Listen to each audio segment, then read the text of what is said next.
Good morning, everyone. Good morning. Welcome back to the Kingdom of the Ape, where we debate Christians in here, and we start a little early, some days like today. Welcome in. This is the channel where you can watch an undereducated hick from Alabama perform an intellectual takedown of Christian doctrine, faith, and logic for your entertainment. It's always fun. We always love it. We always have a crazy good show here. Welcome through. Welcome through. I go for the ideal jugulars. And tomorrow is Jesus' birthday. Good morning, Rick. Or Jesus' birthday eve, I mean. Were they created by nothing, or were they their own creators? I have no idea what that means. Good morning, Rick. Thank you for the rose. Thank you for the heart. That can be my pre-Jesus's birthday eve Christmas gift. Thank you. I appreciate that. Tomorrow is Jesus's birthday eve. And I'm pretty sure I'm going to go on and do a Christmas show too. Can't be stopping, I don't think. Got to keep rolling, y'all. This is day 49 in a row. Tomorrow will be 50. And Xmas will be 51. What's that? Get in order before you perish.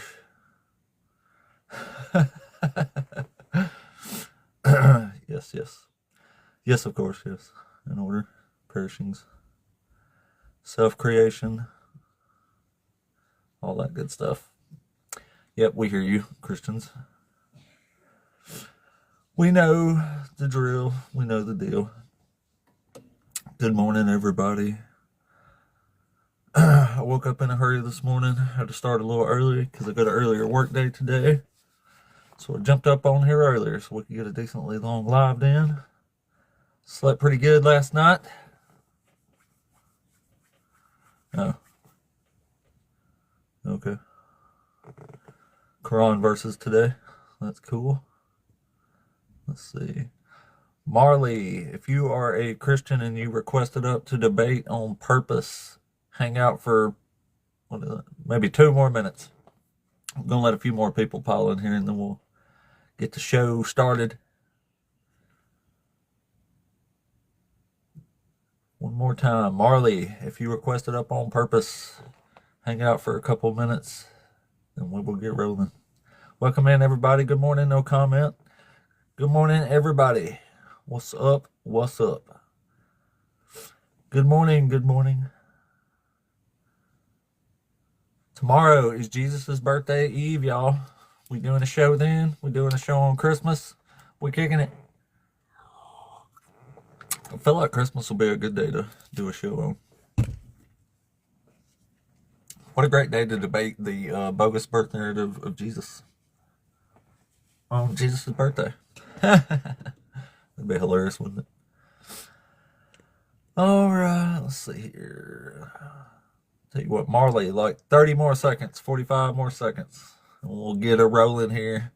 Happy Yule to you all. Happy Jesus' birthday eve. Happy holiday, whatever it is. Yes, it's the birth of baby Jesus in a town called Nazareth. And what a joyous occasion it is. The birth of the King of Nobody. Like Metallica says about Jesus, with your crown came nothing. Unfortunately. Alright, well, let's go ahead and try to bring up... Oh, we got a couple in here now. My full-time shops, hang out for just a minute. We got one ahead of you. And we got Marley up first. Let's go and bring her up. He up. She up. Yeah. Not there, of course. Who was that again?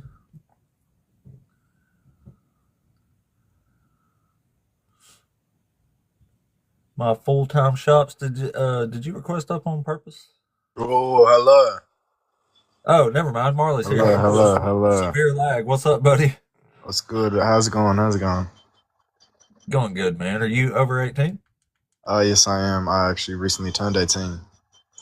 Awesome. Happy birthday recently. Thank you. Are you a Christian? I am not a Christian. Wait, I am a Christian. Sorry, I'm a Christian. Sorry, wait. I get confused. Yes, I'm a Christian.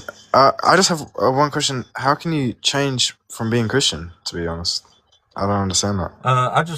I just got really mad at God when I found out some of the horrible stuff He did to people, and then I just loved to sin, so I left the What, faith. what did he do? What made you feel that way?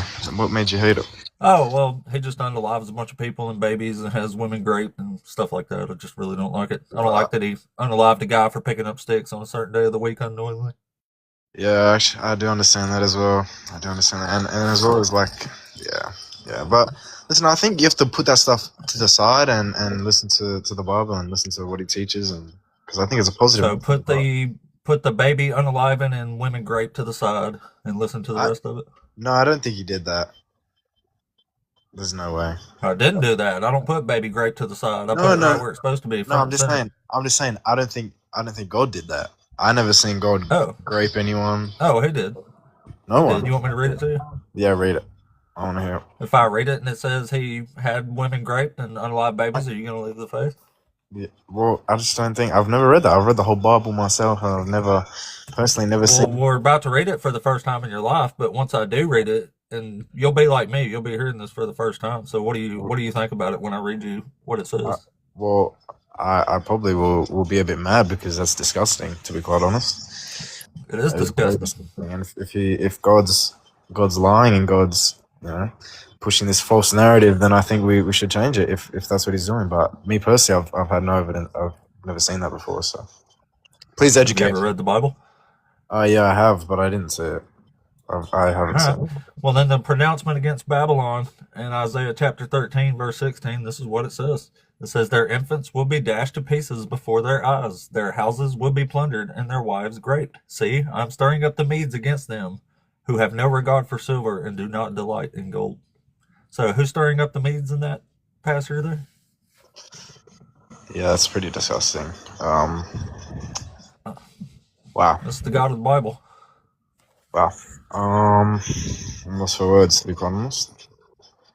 But I think. Do you think one bad action changes all the good actions? I think it matters. But this Like isn't one bad action. This is just one of many examples of this. say I were to rob a bank and kill someone, unalive someone. Sorry.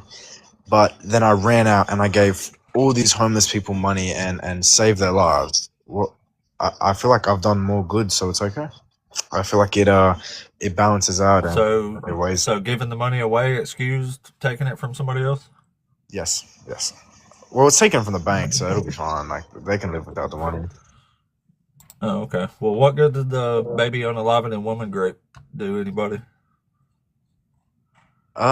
See, me personally, that's pretty disgusting, and I don't really know why he's done that. But um, Well, he done it because he was mad at Babylon because he used them to enslave the exiles. And then they enslaved the exiles because he made them do it. And then he was mad because they enslaved the exiles. it sounds like God's a little emotional, is what I'm hearing. Sounds like God's a lot emotional. That's that's really weird. I think someone Ain't you needs ever to. heard of this God before? It says he's a jealous, wrathful, temper tantrum throwing He type of sounds like God. he sounds like a baby. Is what I'm hearing. He sounds like a little bit of a Are you silly. really a Christian? I dabble. I actually do dabble, but I've had You don't friends sound and like a Christian at all. It sounds like you made that up. no. I actually I'm in the process of becoming a Christian because I've had a lot of influence and I'm trying to hear it out and hear how good of a person he is, but hearing stuff like this it conflicts me, it conflicts me. I hear you. So I don't know, but I wouldn't say I'm 100% Christian. I'm just learning. Yeah, I wouldn't Um, either. yeah. But you said you was one after you said you wasn't one. Yeah, listen, I am And rather then you just don't sound like a Christian right now from any Christians I talk to all the time. well. A lot of Christians that I assume you talk to are very like devout Christians. They're grown up, come out of the womb, and to be honest, it's pretty wrong. But I don't know. I don't know. Anyway, I might let you be because if you want to talk to real Christians, then that's okay. I might head off. Yeah, no offense, but yeah, I'd rather talk to That's okay. actual That's okay. Christians. I appreciate you for letting me come on here and talk. See you later. No problem, buddy. No problem. All right. Well, let's try the next one then. Built for Love. Yep, you're up next. Just a second. Let me see what we got going on here. It is really weird. I think most people don't know this stuff. The scary part's when people do know this stuff and still worship this God. That's why I said that last guy, I was suspecting he wasn't a Christian the whole time. Oh, just put the baby grape, or women grape and baby unalive to the side there. Well, they gave me $10,000. He didn't give me $10,000. I'll let him stay on a little longer. Alright, let's go ahead and bring up the next one here.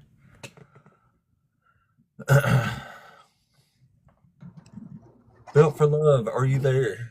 Yeah, I'm here. What's going on, brother? What's up, man? Not too much. Are you over 18? Oh, yeah. I'm 32. Awesome. Cool. Are you a Christian? I am. Awesome. Are you a real Christian? I mean, even that last guy on there, I don't know. You know, it says in the word that once you accept Jesus Christ into your heart, you know what I mean? It doesn't really matter where you're at in your walk.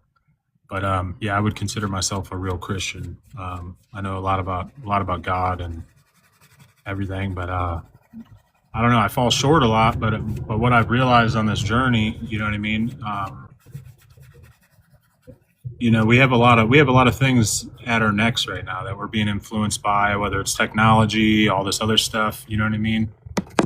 And the more that the more I focus on the love. On the love for my fellow man, no matter our differences, no matter what it is we think, like, you know what I mean? What the number one commandment in the Bible is to love one another and love your neighbor as yourself. You know what I mean? You can't go wrong with being a good person. Obviously, you know, the way that this world is kind of designed, you got to kind of be a savage to get anywhere, it seems like, you know what I mean? But the Bible says that, you know, the first shall finish last and the last shall finish first, you know. And I truly believe that. I get where you're coming from about your, you know, falling out of it with God or whatever, and the way you feel, because I've had moments in my life where things just didn't make sense, you know what I mean? But I've never felt a joy like I've felt when I'm following the Lord, you know what I'm saying? When I'm really living in purpose and uplifting other people and just loving on people, you know what I'm saying? That's cool. Well, which one of these topics you feel the most strongly about up here? I don't agree with any of them. Daily there, Muhammad. I really don't. God's horrible. I don't. Go ahead there. I don't really believe in any of these things that are on your screen. To be honest with you. Sure. Yeah, I mean, I believe you, but which one do you feel the most strongly about? Like, if I proved you wrong on one of these, which one's going to make the most effect on you? There's nothing you could do to prove me any of those statements on your screen. I love God. Nothing. You know what I'm saying? Nothing at all. I mean, no, probably not.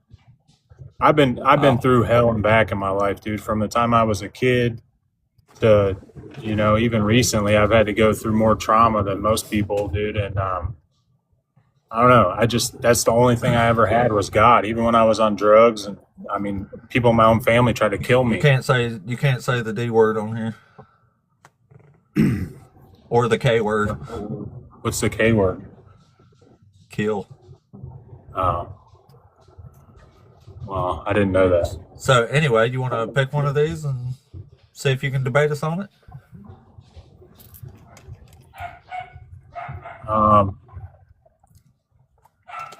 Debate a former Christian, number one, the bogus. I guess number one. Let's hear it. That's a good one. So there's only two birth narratives in the Bible of Jesus. One's in Matthew and one's in Luke. Do you agree so far? I'm not exactly sure where they're at, but so. Really? But I know the narrative, so I know what they're referring to and everything. Well, do you know if you compare Matthew and Luke, you have two vastly different birth narratives? Um,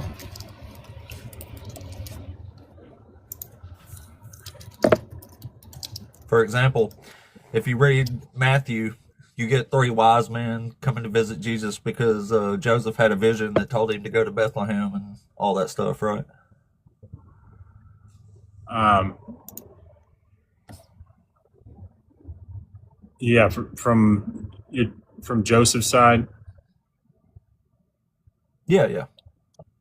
yeah, Yeah, so Matthew says that Joseph has a vision that tells him to go to Bethlehem and then go to Egypt after Jesus is born and all this stuff. And they're visited by three wise men, and the baby Jesus is born in a house. manger. If you go to house, if you go to Luke, he's born in a manger. He's not born in a manger in Matthew.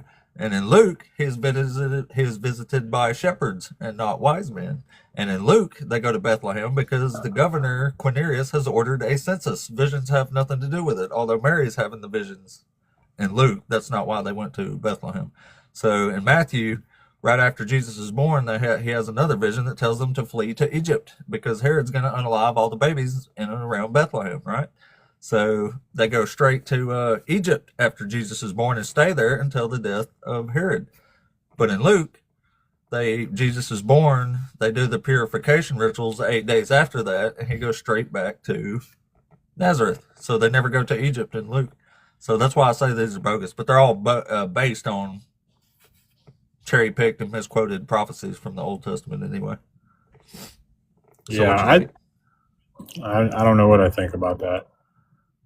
I just know undoubtedly within my heart, my soul, and every single fiber of my being that God is real, and that so many Christians today get caught up in this. I gotta uphold this standard because of kind of you follow the Bible and everything, and then you have Christians and like communities of churches, and some of the churches teach stuff so wrong. They're like, well, this is what the Bible says. You have to uphold this. But really, what I've learned is, and don't quote me on this. This might even be bad. Is like, you just it says in God's word that love covers a multitude of sins, right? And so, does it say that? yes. Where does it say that?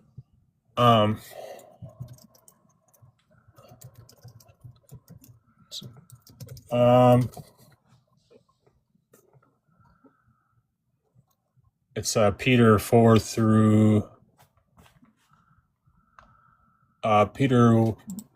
First Peter 4 through 8, I think, and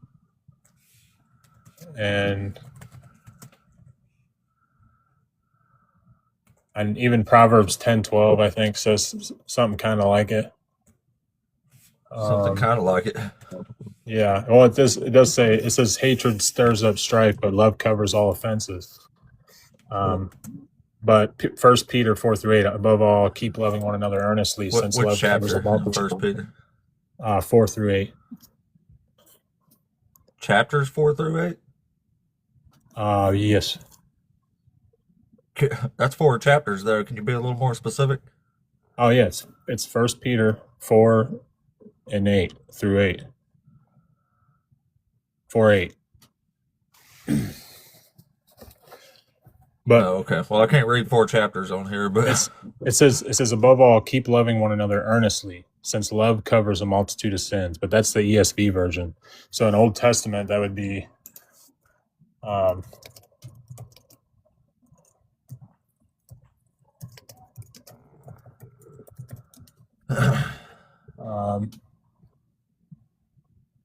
yeah. So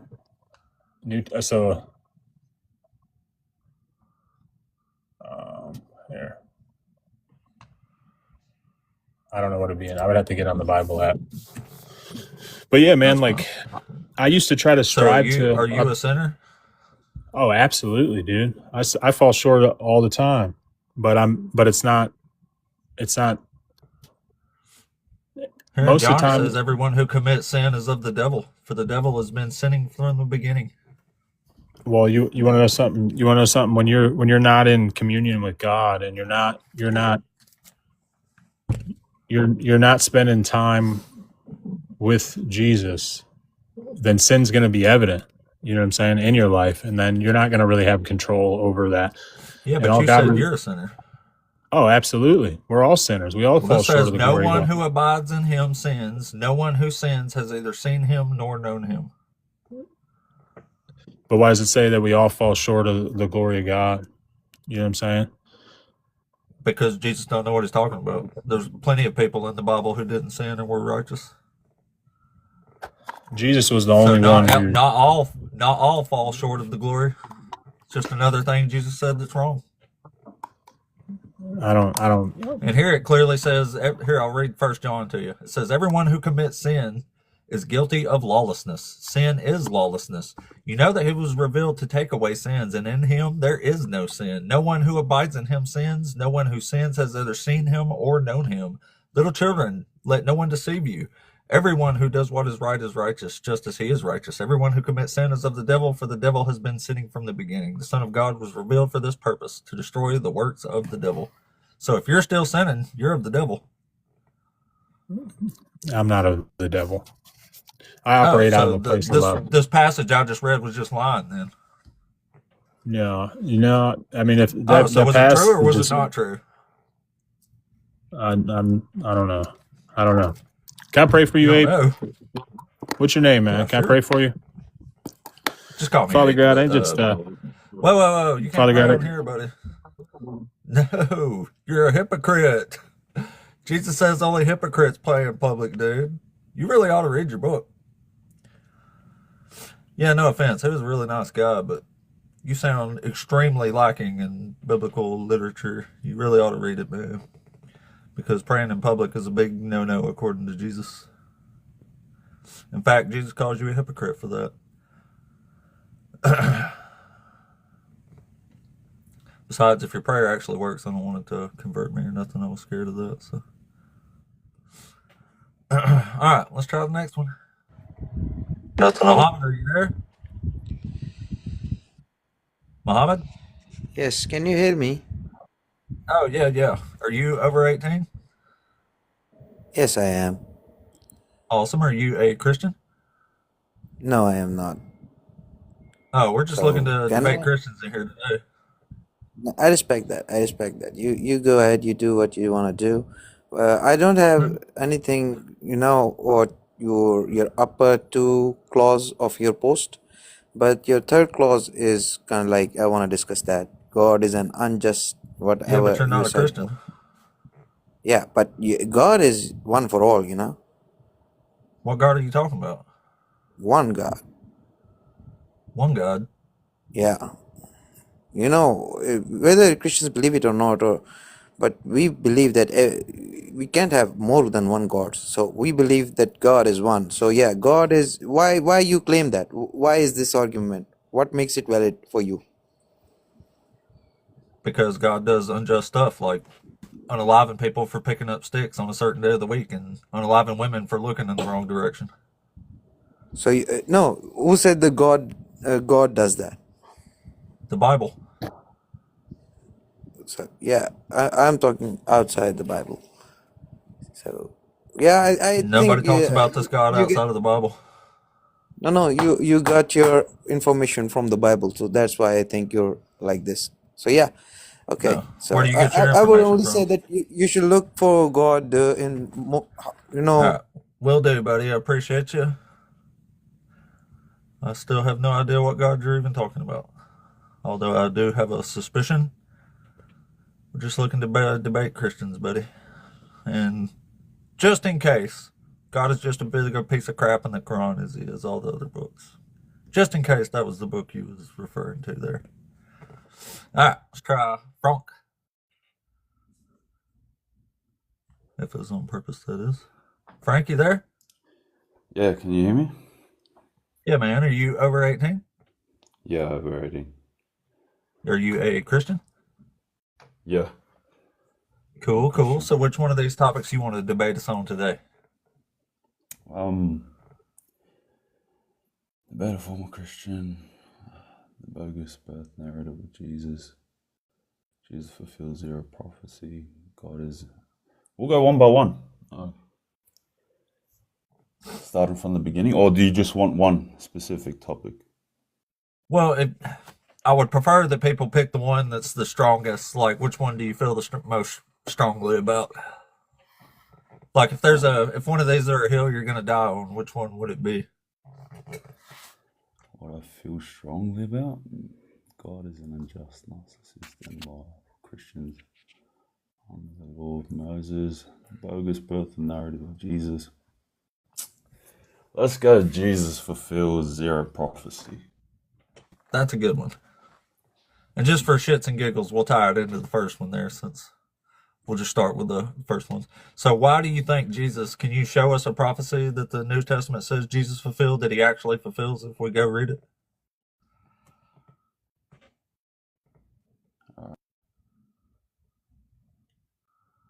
Go. Look, I've studied scripture my whole life. I just have I've got a weakness when it comes to referencing. It's all in there jumbled, like up in my brain. But I'll go with the obvious one of that the Israelites or the Jews at the time. I can't remember it specifically. The one where they talked about how Jesus would overthrow like governments and things of that sort. I know there's a specific passage. I just can't Overthrow remember it off governments. the top of my head. You're not talking about Isaiah 9, are you? Isaiah.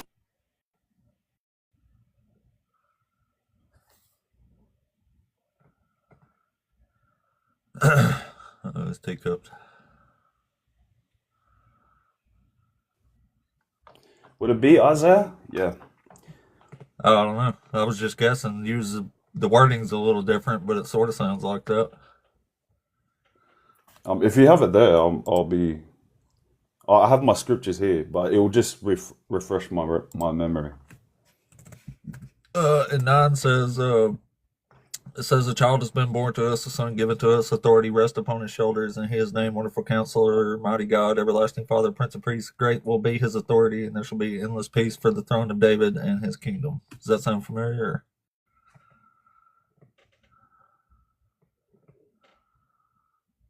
Oh, I think his signal must be really bad.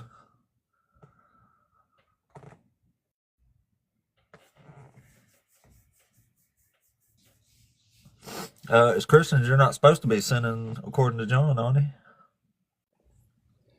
Oh, can you hear me now? Yeah. My bad. I'm in Australia. Our internet's not the. Oh crap. Yeah, he's out again. Yeah, we'll use Isaiah 9. I've just got my scriptures on my phone. I think that's why I'm cutting out, going in and out of the app. Oh yeah, if you swipe away from the app, it'll Oh pause. yeah, we'll use that pause Isaiah the thing 9. here. Okay, well, why do you think that's about Jesus? Just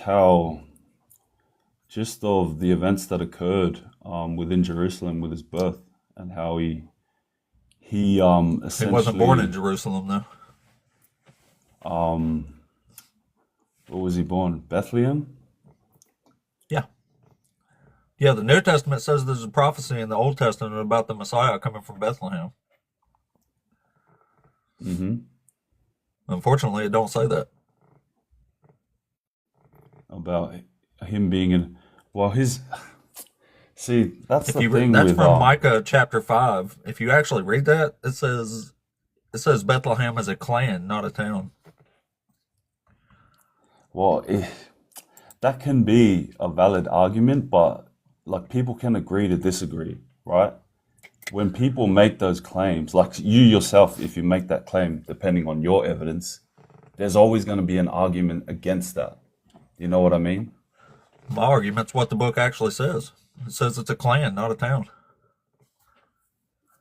But there's sometimes the Bible doesn't say that specifically, and how we interpret it might not always be what it Well, it actually does say is. that explicitly. Can we? I gotta turn on my light. I can't pull up my scriptures on the phone, but I got it. I got a physical copy. I got you. I got you. That's from Micah 5, and it says, "But you, O Bethlehem of Ephrathah, who are one of the little clans of Judah, from you shall come forth for me one who is to rule in Israel, whose origin is from ancient days." See what I mean? It says it's a clan. Yeah, but where It's was not the a town. clan from? You mentioned that other They're name. from Judah. Yeah, a clan from Judah, but it's talking about Bethlehem, the town, No, it's not. It says clan. or the place. It says clan. It says, "But you, From O Judah, Bethlehem though. of Ephrathah, who are one of the little clans of Judah." Ephrathah is that whole area there. So is Judah. Yeah, This the is about clan being from born from the Judah, but line of not the David, not being born in the town of Bethlehem. but the clan from Judah, not it's not saying Bethlehem. Like, It explicitly says this is a clan of Judah. yeah, of Judah, but not Bethlehem specifically. Yeah, exactly. The New Testament says this is about a town. It's about being born in the town of Bethlehem. That's why they wanted Jesus to be born there, because they was trying to prove that Jesus fulfills some of these prophecies. Unfortunately, the way that they're getting him to fulfill these prophecies is by cherry picking lines out of the Old Testament and changing the words to make it about Jesus, which is straight up lying, in my opinion. No, I wouldn't say they cherry picked. I wouldn't say they Well, cherry if they picked. say that Bethlehem is a town, and you just go read it in the Old Testament, and it clearly says it's a clan of Judah, who's right and who's wrong there? Uh, I wouldn't. It just depends. Like we have to be able to observe this like in context as well. So Okay, what what's was the that verse context? you're on, Michael? Micah chapter 5, verse 2. And can I just confirm? Are you on? Do you read off of the King James version? No, heck no, that's an awful translation. Oh, see that's where we're gonna have problems then, because in order for us to come Because to you an don't have a good understanding, version? I have the King James version. Yeah, I that's a have the really King bad James. translation. You should at least get the new King James version that's in contemporary English at minimum. No, but there are arguments that the King James version is the closest to Hebrew, to Well, the whoever language makes that argument is making a horrible, horrible no, argument. but that's the thing that's the thing that complicates how we observe All right, well, scripture let's is read that the King James version just to make it square then. It says, but thou, Bethlehem Ephrathah, though thou be little among the thousands of Judah, yet ye shall come forth. See what I mean? This ain't even the English, man. This is old English. It's it's British. Old English, yeah. But see, Yeah, exactly. you This might not aren't even words we use anymore. you But might thou, not Bethlehem understand of it. Ephrathah, thou be among the thousands of Judah. That makes no sense at all. You might not understand it in that way, but I do. Whereas if That's I because it's read, not in our language. of course, all scripture comes from the Hebrew version, the original language, which is The why it's original hard. language So says Bethlehem is a clan of Judah, not a town. yeah, but that's according to the New King James version as It's well. So there's so it's many things can what? be out of context because of the simplest ways things are written. Well, I go with the actual words and what the words say. Yeah, but then So again, when you the New call King Testament James says it says version. this, and I go read it and it says something else, to me that doesn't line up, But whether it's the there's a King James passage, version or not. right? There's a passage of scripture that says that in God's words, right? Because men observe God's words, and it says, if there be any mistakes, it be the mistakes of man and not of God. So a Okay, lot well, of who wrote this? confusion. Oh, so I'm a Christian, right?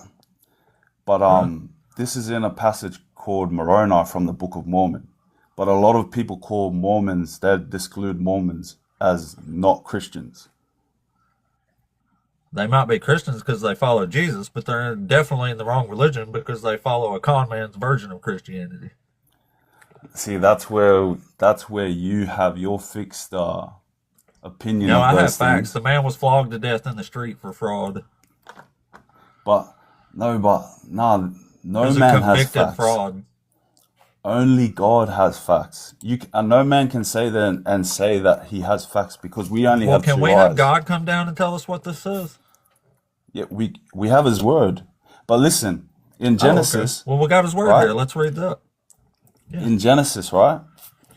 We were created perfectly in his image, right? When we chose out of our free will to do contrary to the will of God, we fell in a state of good and evil, which is why God says that nothing in sin can be before him. Like he can't dwell with us because of sin, but there was still a way for him in order for him to dwell with us, which is the atonement, right? That's the atonement. Now, what does this got to do with the birth narrative? No, but that's just got to do with the subject that we were just on, not the birth Well, we're narrative. on the birth narrative, though. Yeah, but I was just answering what you were just saying. Like, I was just answering what you were just talking about just then.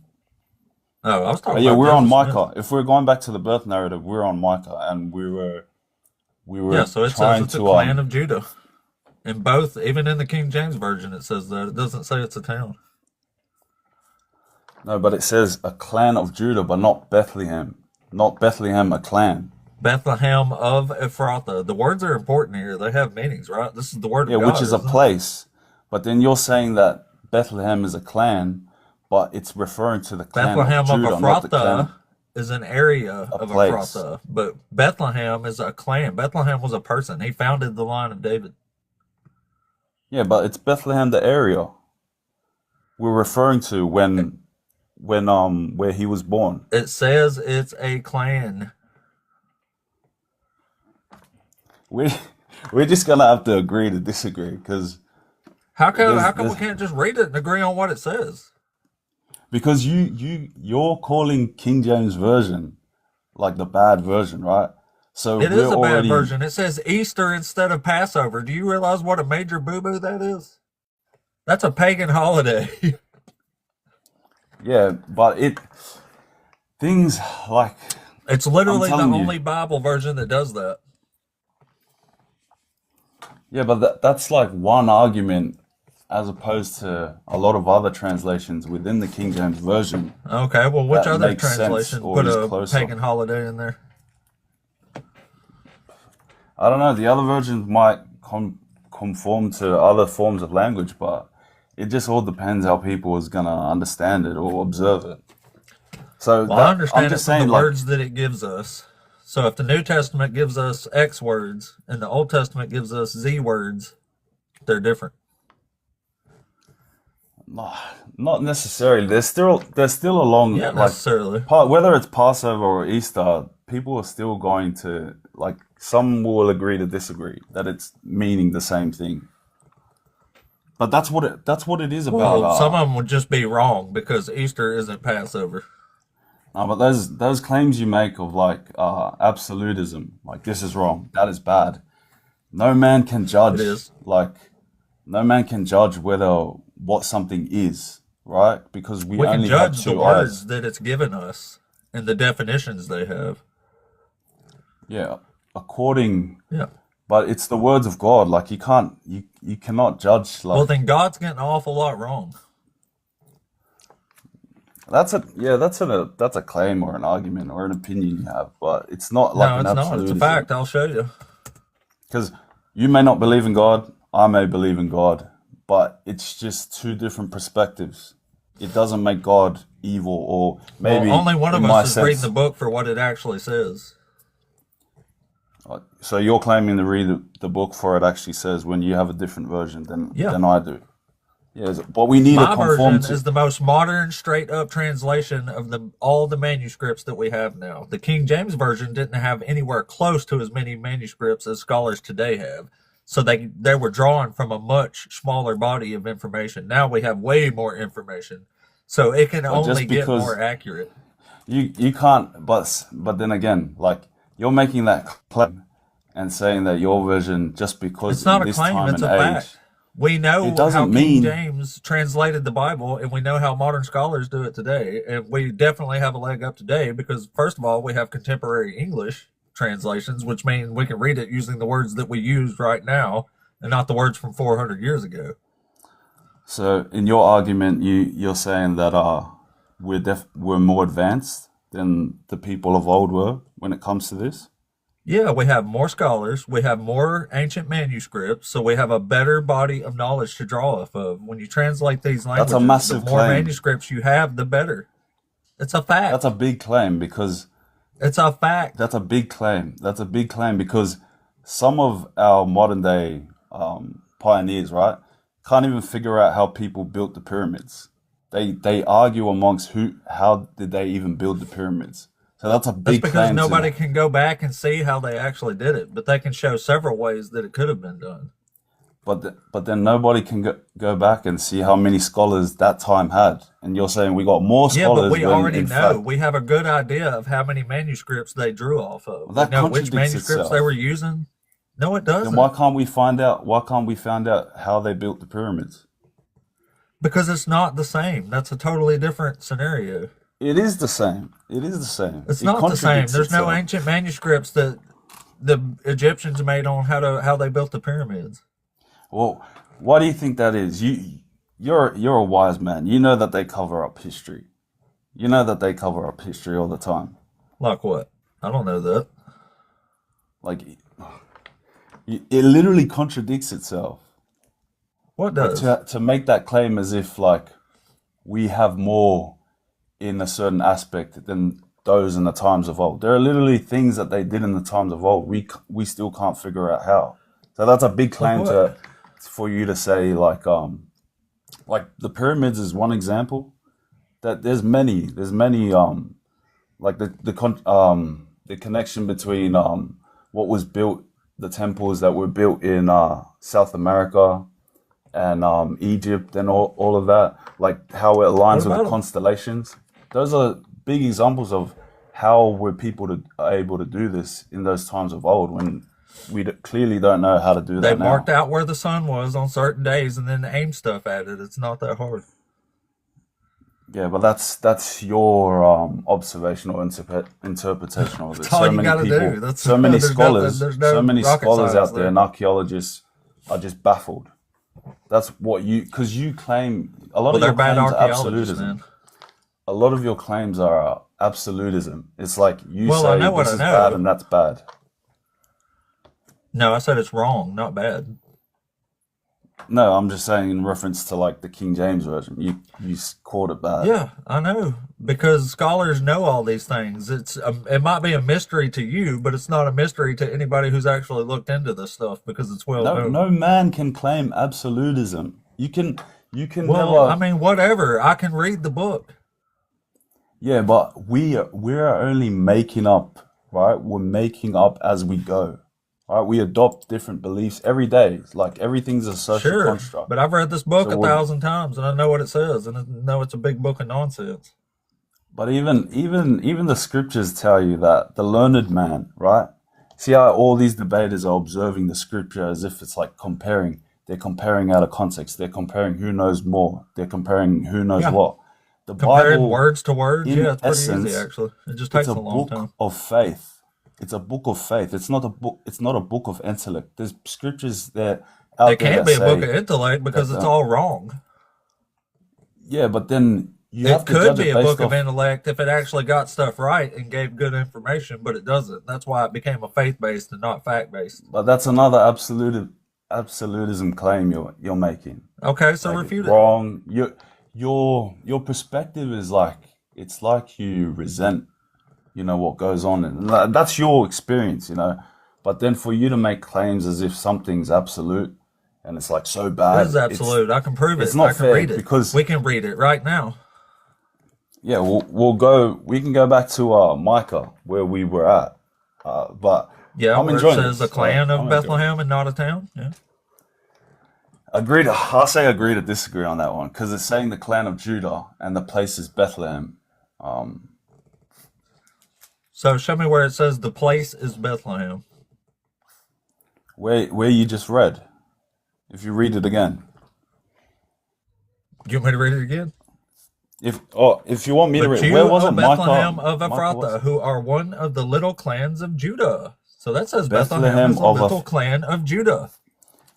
yeah, but it's specifying the place first, and then the clan of Judah, So where does which it say that's probably a is in place? reference to the people. Where does it say it's a place? Bethlehem of what was that word you said? That place?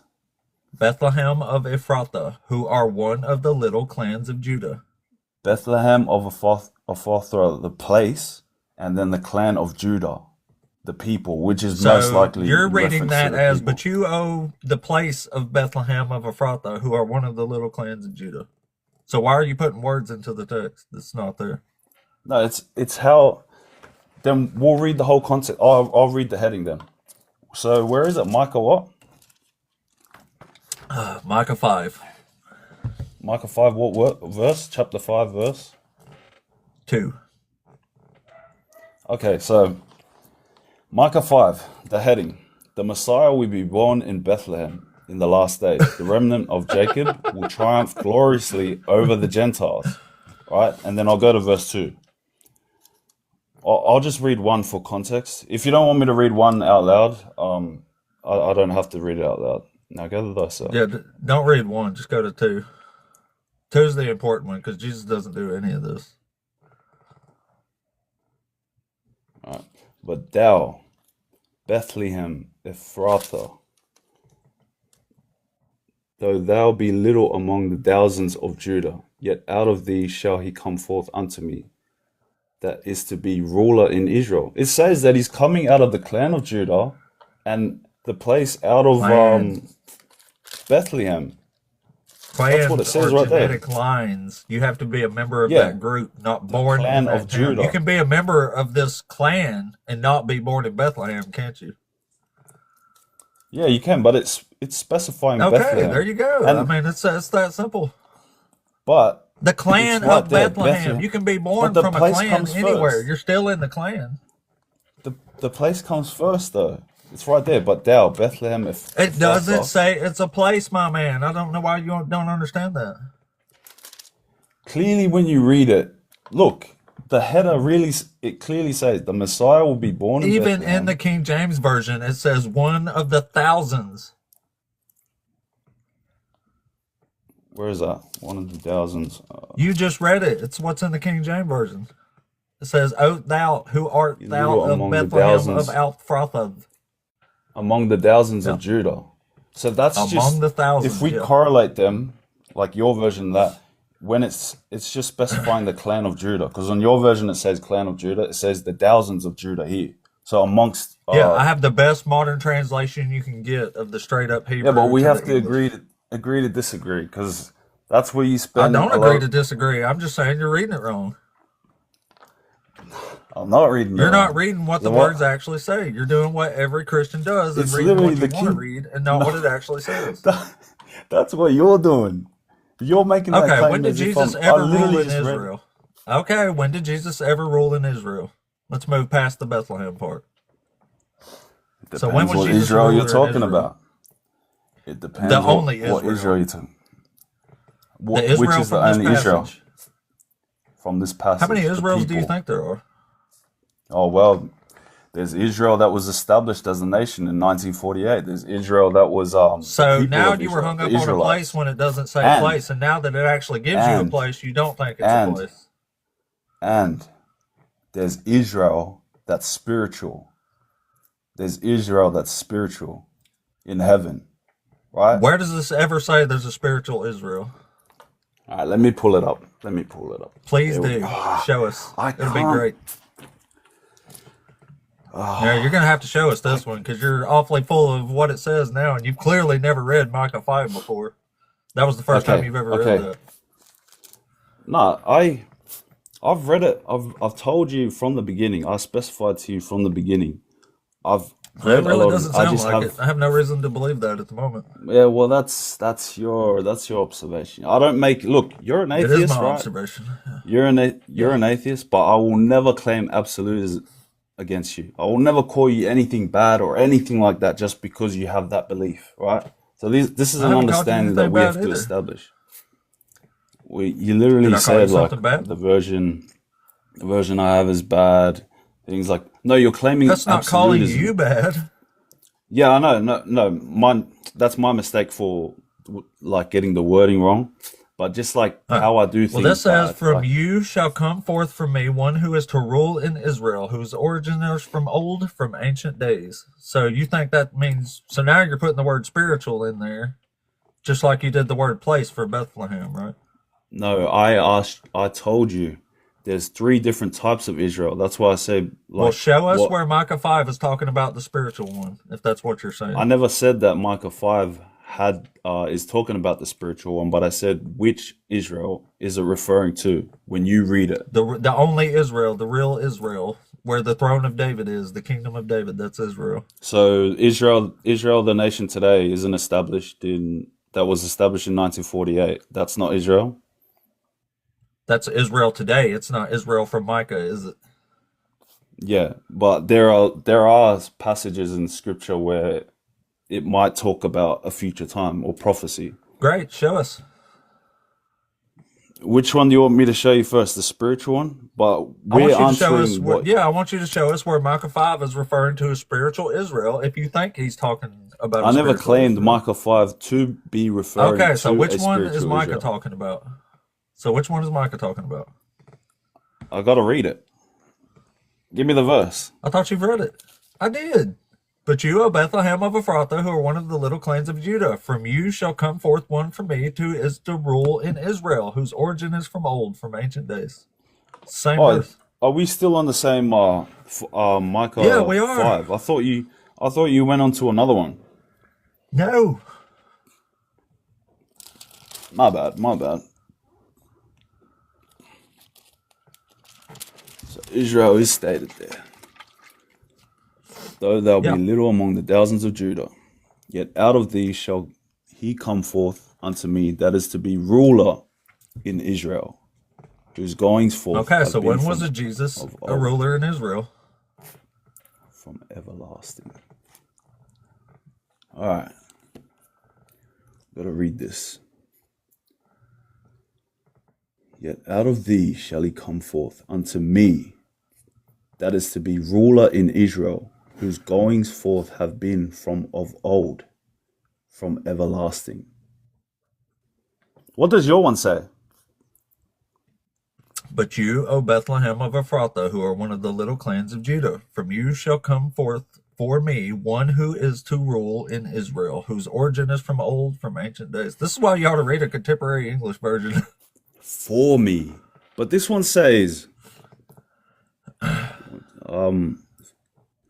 That's because forth it's using unto Old me. English, man, and it's not using Yet the out of same thee words shall... and the way we structure Yeah, but the them Old now. English is the closest to Hebrew. No, The it's King not. James This Version is the is. closest to Hebrew. This is the best modern trans version you can find, the one I'm reading right now. But it's... see, that's where things are going to be difficult. Rule in Israel. Forth unto me. Is it that to difficult be because you don't ruler in- like what it says? Nah, it's just because if we're going to debate, we have to use the same material. Like, Yeah, but you're not even translation, using at one least. in our modern language. You're using a language people talked 400 years ago. Yeah, which is... There are arguments that claim that it's the closest to Hebrew, which I, agree Well, make with. us one then. Make us what? What makes you think that's the closest to Hebrew? Which Hebrew Because manuscripts was King James and his scholars using to translate this?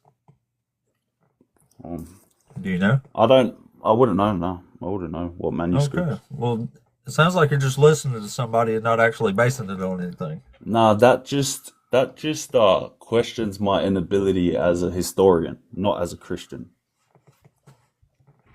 to not know Well, the if you're making the manuscript. historical argument that your version of the Bible is the best Hebrew, I would think you would have a good argument for that.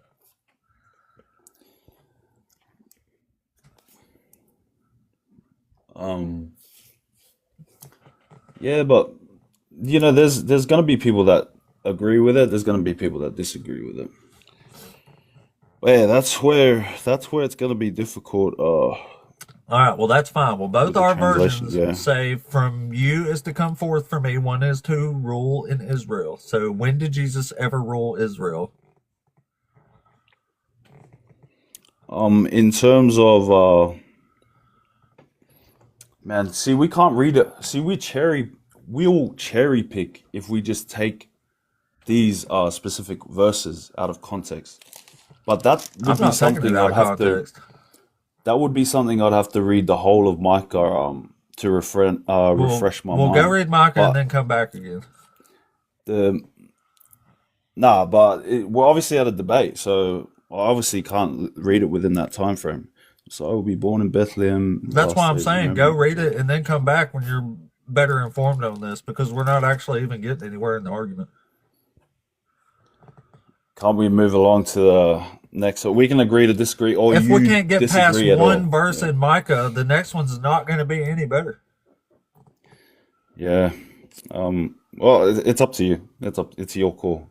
But I would just say that we like we couldn't get anywhere because we didn't come to an understanding of we're obviously using different source material.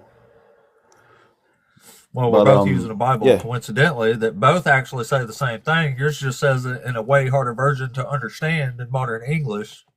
So you're letting that be the catalyst that confuses you here, because I don't think you want to actually address what it says in the first place. I'm not confused. See, you make a lot of claims. Yes, you are. It's just Which Israel is look, this talking about? Which Israel? we obviously have to read all the chapters, but let's just say Okay, well then go read it, the because you're for the confused debate's about the sake, context. You don't even know which Israel this is for talking the about. debate's sake, the Israel that he conquers is the spiritual Israel, Okay, from well my it's not. You're just observation. wrong. So Uh, just look, just go read it and come back when you're better informed. Like, get the actual context, know you know what you're talking about, and then come back and debate me. Because it's really bad to have a conversation like this. There's no spiritual Israel in the Old Testament, unfortunately. That's why I'm saying just read Micah and then come back whenever you're ready. I do these every day. This is my 49th day in a row now. Thank you for all the likes, everybody. What did we get here? 72. Holy crap. Busting up here. Well, I mean, I get it. You can't, if you make it literal or address what it actually says, the debate gets lost usually really quick.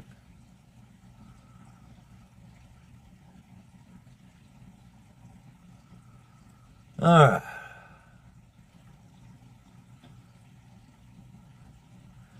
I appreciate all of you guys. Appreciate all of you. We'll start bringing up the next person in just a second.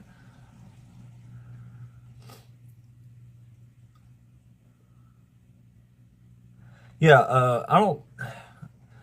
I would rather debate somebody confident in what they know, who's addressing the actual context there, at least what they think it is. But I don't think he was, from what I could tell, it was the first time he ever read that. Maybe he read it before and just completely forgot it all, but might as well be the first time you've read it again if you didn't retain any of the information. All right, give me my chocolate milk. He was cool to talk to, though. Just not in a debate form. All right. Let's try miss here. There's a few of these already been here for a minute, so it might take me a second to get the next person up here. And I got lagged like crazy on that first person.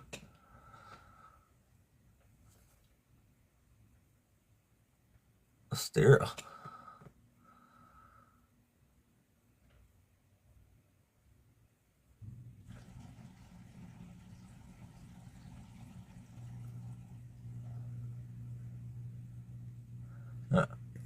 Let's try the next one here.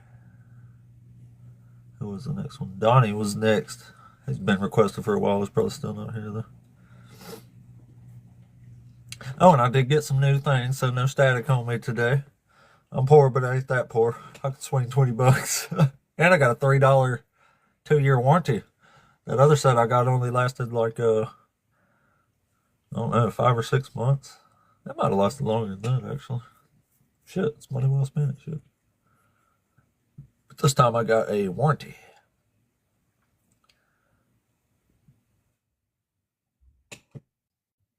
All right.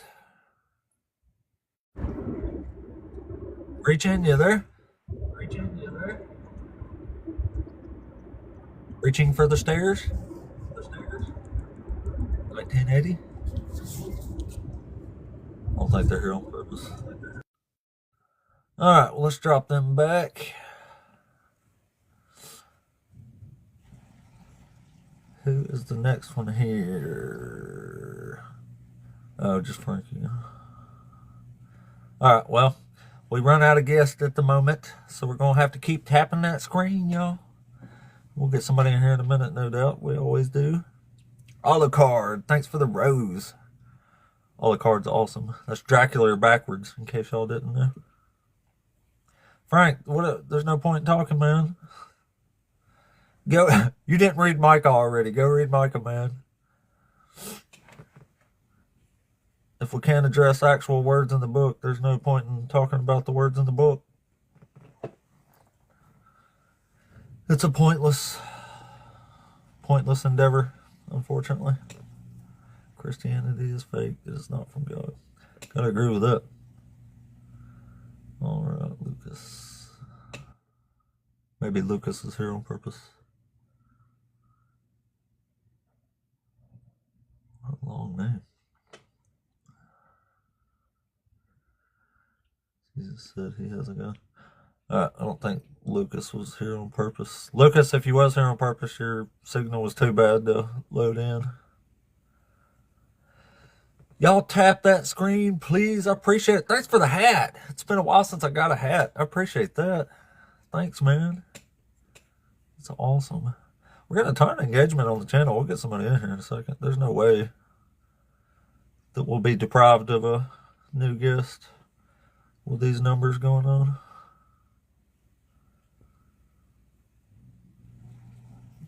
Appreciate everybody. Those gifts really help push us into the algorithm. Turns out when you give TikTok money, they tend to prioritize your algo there.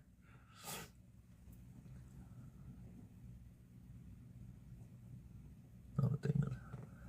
Thank you guys. We appreciate y'all.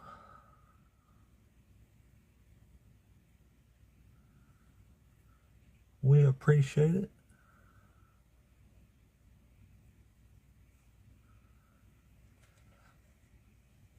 Mama says, don't debate them. It's better to pray them into the hands of the devil.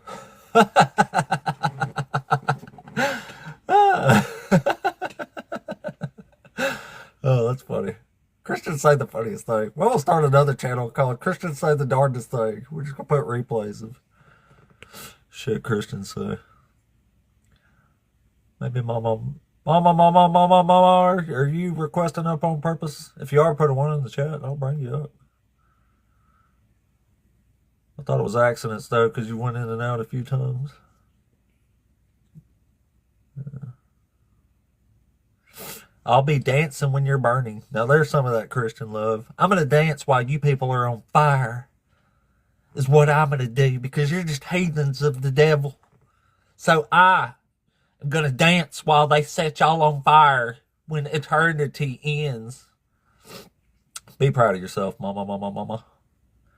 That is absolutely ridiculous. I'm going to try to bring her up anyway.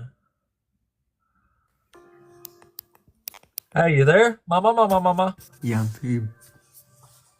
What? Hello? Join Christianity. Forced too late. No, I don't want to. It would be awful to be trapped in heaven with you. Are you over 18? Yes. Are you a real Christian, or are you just up here trolling? Yes, I'm a real Christian. I don't believe you. I am. Why not? What makes you think I'm not? Just the stuff you're saying. You're out there even for a Christian. Not really. Nah. Kinda. I'm just telling them the truth.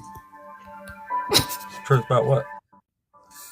That they're gonna go to hell if they don't give their life They don't give their life. to Jesus. Okay. Alright. Well, enjoy your day. understand that music. Sounds like an elevator. All right. Let's try the next actual person here. I think that was dude's been a troll. It's more believable in the comments though. Twiz, are you there? What's up? What's up, man? Are you over 18? Yeah. Are you a Christian? Yep. I found Jesus in prison, honestly. Found Jesus in prison? What was Jesus doing in prison? Helping the sinners. That's what he does. You're just kind of Oh. curious why you'd deny something that just teaches you to be a good person, pretty much. I mean, and then I don't know if I necessarily believe in hell, but that being a possibility for being not a good person, I don't know.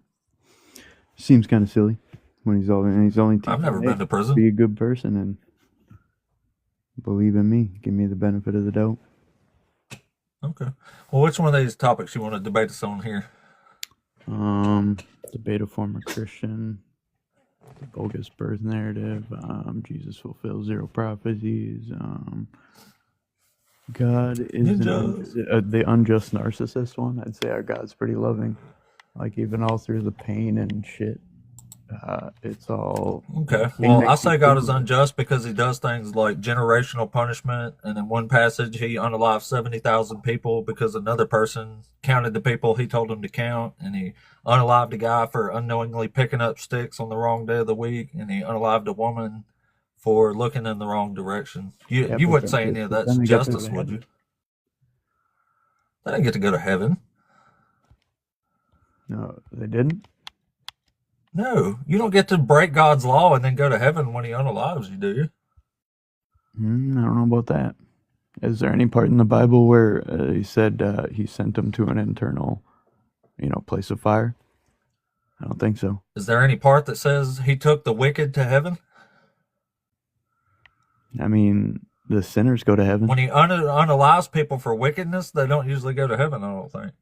Also, I don't know too much of the Old Testament, but in the New Testament, if you believe in Jesus, the blood of his sacrifice covers pretty much all sin. Yeah, he doesn't want you to do it, but the whole point of Jesus coming in the story of it is to be more like him, not necessarily to join a church and, follow the masses. I think it's to more be Christian. That's why the Jews didn't agree with him. The Jews were expecting. What exactly do you think happened armor. when Jesus died on the cross? I think all the sinners got forgiven under the blood of Jesus. Were they forgiven, or was sin abolished? Sin was definitely not abolished because it's still thriving. Really? Because it says it was abolished. Where? In Ephesians chapter 2, it says it verbatim. In chapter 2? Yeah. Chapter 2 of Romans, Ephesians. Matthew, Luke, Paul. Ephesians chapter 2, verse. I don't really want to get out my Bible right now, but. You don't want to get out your Bible? Oh, hold on. I got to dig through my prison stuff. Are you just being a troll? No, man. Are you sure? I got a box of. I wish I was sure. Usually when I start doubting people, I just move on to the next person. I mean, you can move on. I said my piece. It's that was your piece? I mean, God says you can tell a person once, tell a person twice. After that, just let them go on their own way because it's not worth arguing. No. Fair Let your enough. yes be yes. All right.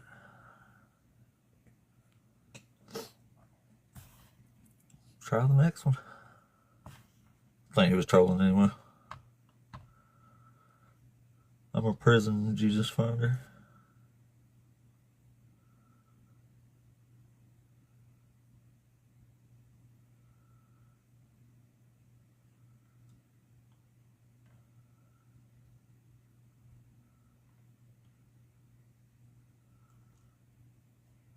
I'm still reading this. I can't even remember which one is it.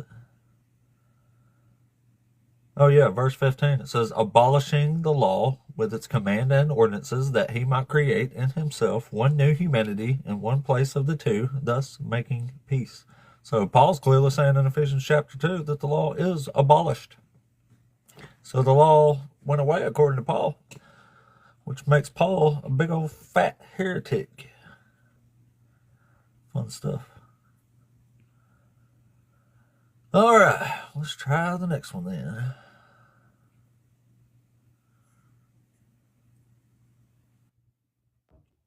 Yo, yo, yo, yo.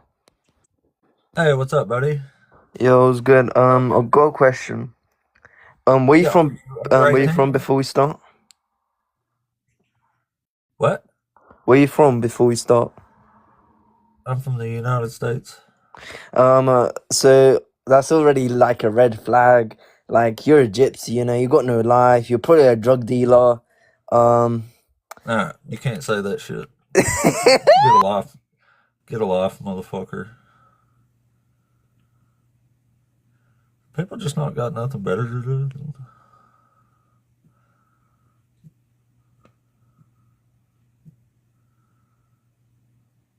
I had to block the other dude. He started saying shit in the comments. It was probably that dude who just started coming up and hollered. Ah, man. Let me go block this dude too. I'm gonna block quite a few people lately. Alright. Knocked my audience down by 2, but that's alright. Alright, well, y'all tap that screen for me, please. Let's keep the algorithm going here. I'm almost getting pretty dang close to 1,400 followers now, so that's pretty dang cool. Pretty dang cool. Yeah, we got to get an actual debate in here. I'm not sure everybody's a troll today. I don't know what is going on, man. Everybody's a troll today.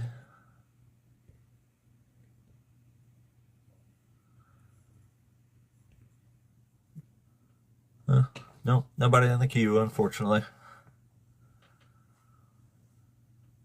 What is up, everybody? Good morning, Jennifer.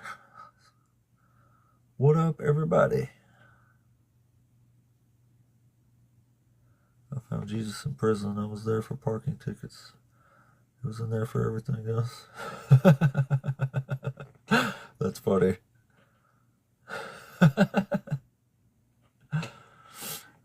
If there's an echo, I don't hear one. Nothing I can tell.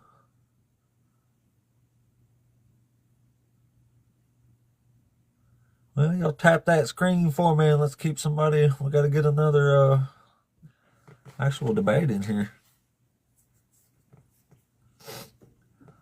I like the one guy, but it's crazy when you can't get past words unless it's in the King James.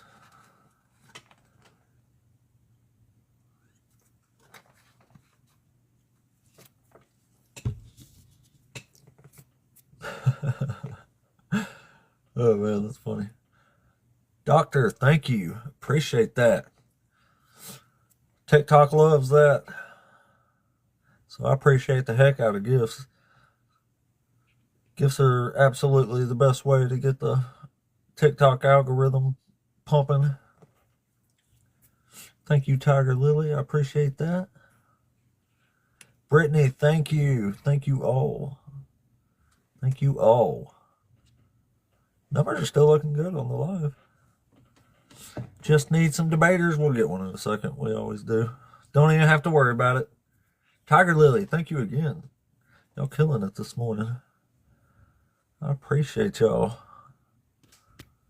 Where we at? 15,000 likes? That's awesome. We're getting it, y'all. We're getting it. We'll get somebody in here in a minute. They always roll through. We don't very often run out of people to talk to. Not within 5 minutes anyway. Sometimes we do. Usually when we get one of the shadow flags or whatever they are on TikTok. Should be fun though. Thank you, Brittany. I appreciate that. I love getting my horn tooted sometimes. Sometimes I doubt myself. He requires a perfect sacrifice. Jesus. God doesn't require sacrifices. It says if you want forgiveness, just ask for it. Return from your wicked ways and you'll get it.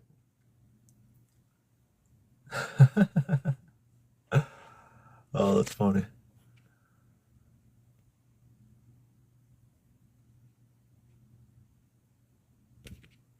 Knock some stuff out of the top.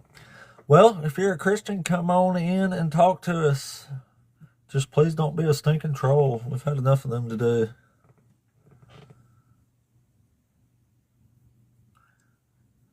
Honestly, I hate to say it, but sometimes I think people are just so dumb, they're just not worth debating.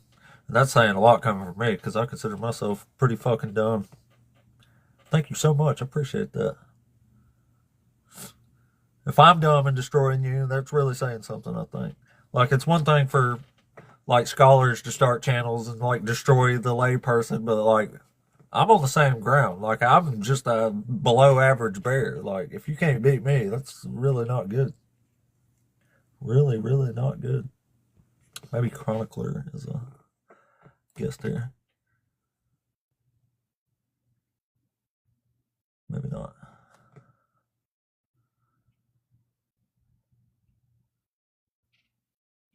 As usual, people absolutely roll through the guest box there, but they're never actually on purpose. Chronicler, if that was on purpose, grab some Wi-Fi or something. He wasn't loading in.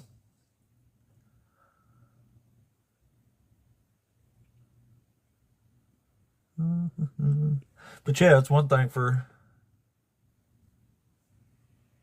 Oh, okay. Well, you can try again when you get a little bit better signal. I'll bring you back up. Oh, you're ready. Okay, well, let's try again. Chronicler, Strange. It was glitching. Oh, no worries. Are you over 18? I am. Yeah, I'm 23. Awesome. You sound fine now. You're one of the Christians? Nope. Although I am baptized and confirmed. Oh, well, we're just looking to debate Christians here today, though. Oh, okay. It's okay. Like, I understand that that's what you want to do, but I just want to say one thing, and that's all, and then I'll go.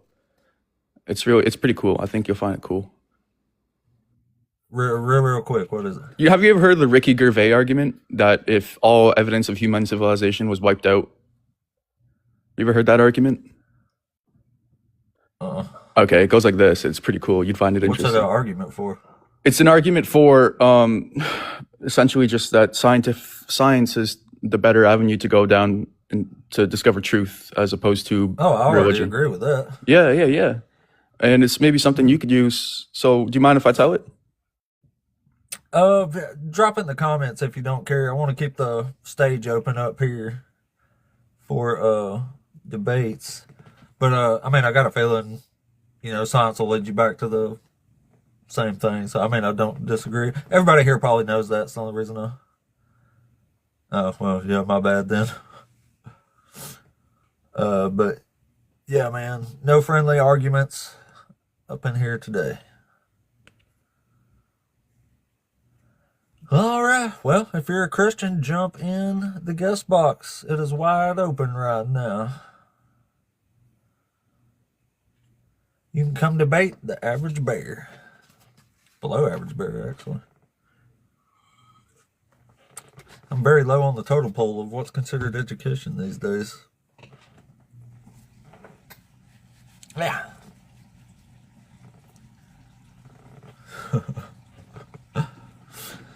All right, guys, keep tapping that screen for me. Keep the algo flowing here. The numbers are all looking good. We'll get somebody in here in a second. It's still going up. I don't think I'm stalled out at the moment. Don't think I am. Polly. Oh, never mind. Some of them, sometimes people request of them before I can even get out of there. The Leviathan.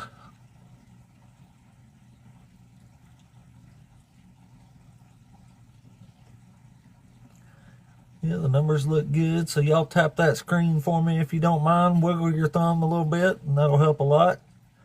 TikTok demands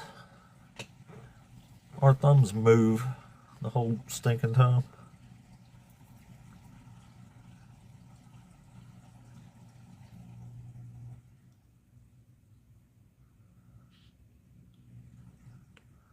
What is up? What is up? What is up? Thank you, Jennifer. Appreciate that.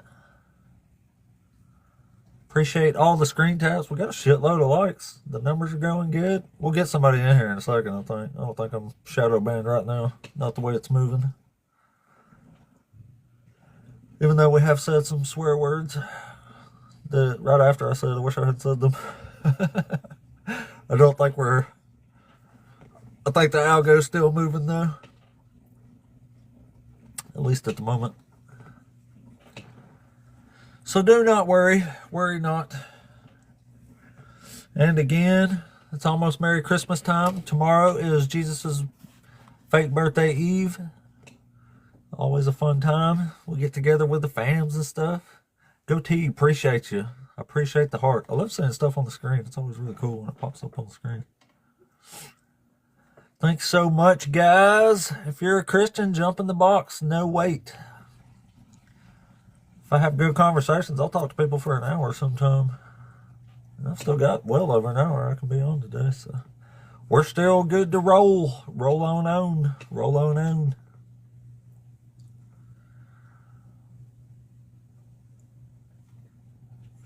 Who's been there? Stay straight there. Today is Christmas, Lilith. It is Christmas, Lilith.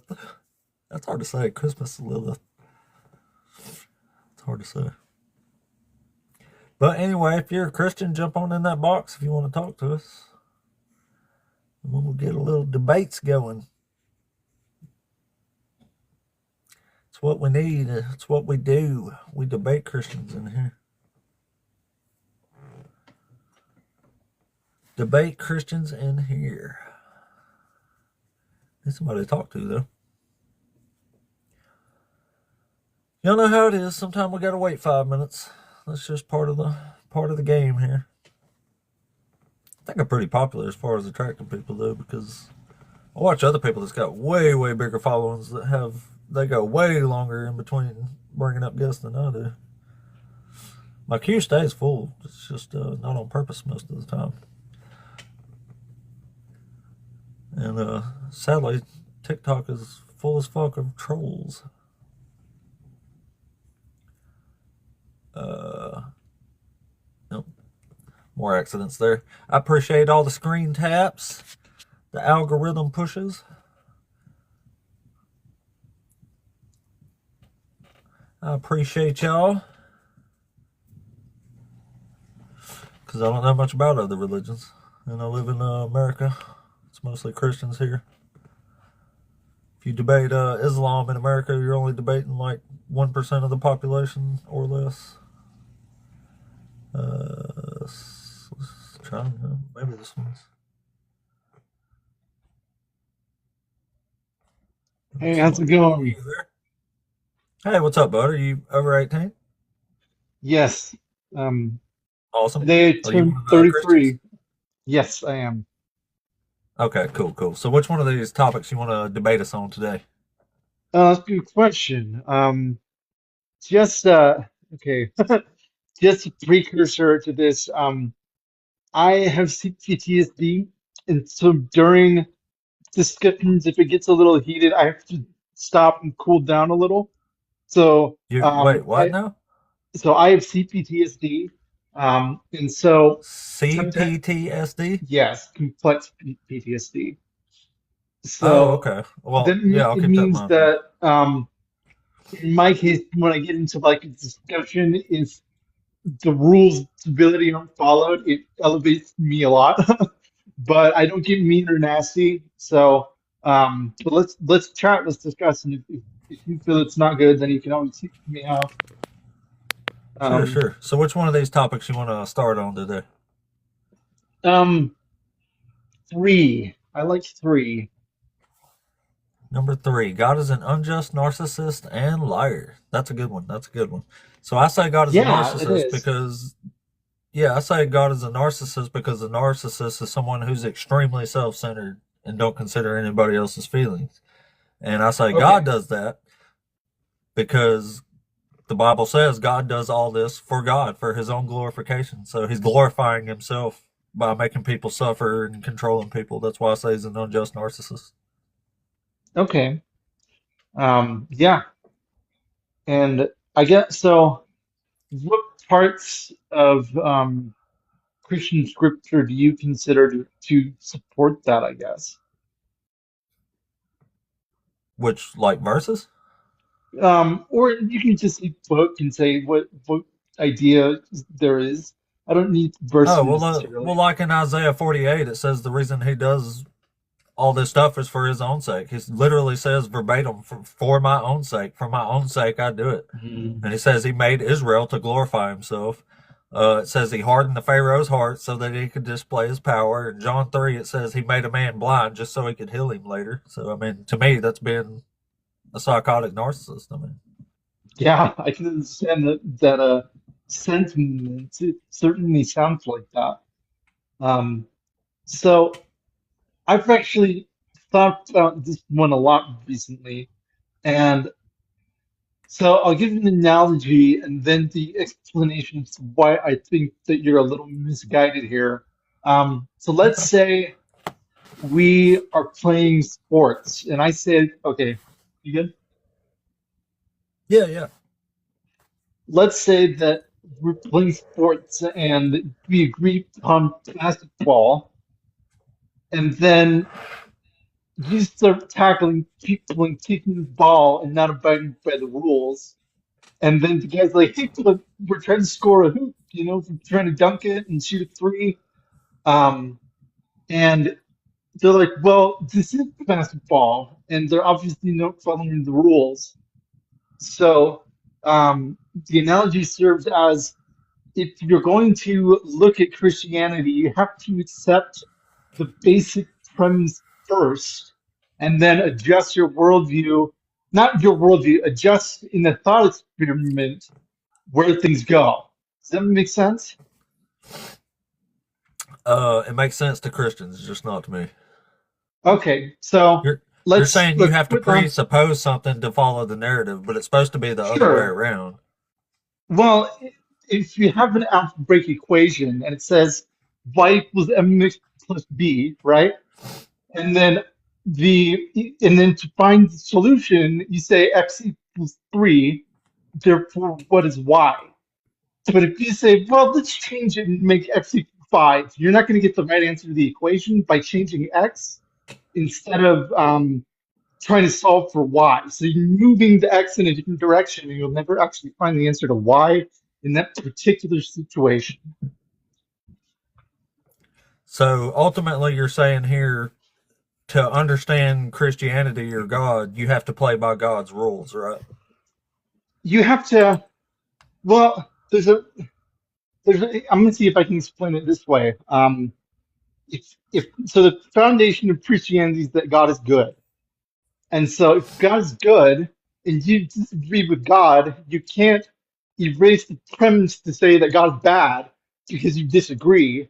So if God is good and you disagree, if God is all knowing and you disagree, then what naturally follows is then my knowledge is limited and I should learn and continue to study to figure this out. But it doesn't say right off the bat you have to accept it, but you do like accept that God is good, but you do have to then view it under that light. Well, sure, but I don't see any reason at all to accept God is good when God does horrible, horrible things, I think. Yeah. And that's I mean, I even that's the made my own trap, little right? saying: "Who needs Satan when you have God?" I love that. It's great. It's Yeah. great. Yeah, there's no good love like there's no good hate like Christian love, right? Well, yeah, that's a definitely a saying there. I don't use that one much personally because I know plenty of Sure. Christians that are great folks, but yeah, I get Yeah. why people say that though. Yeah. Yeah.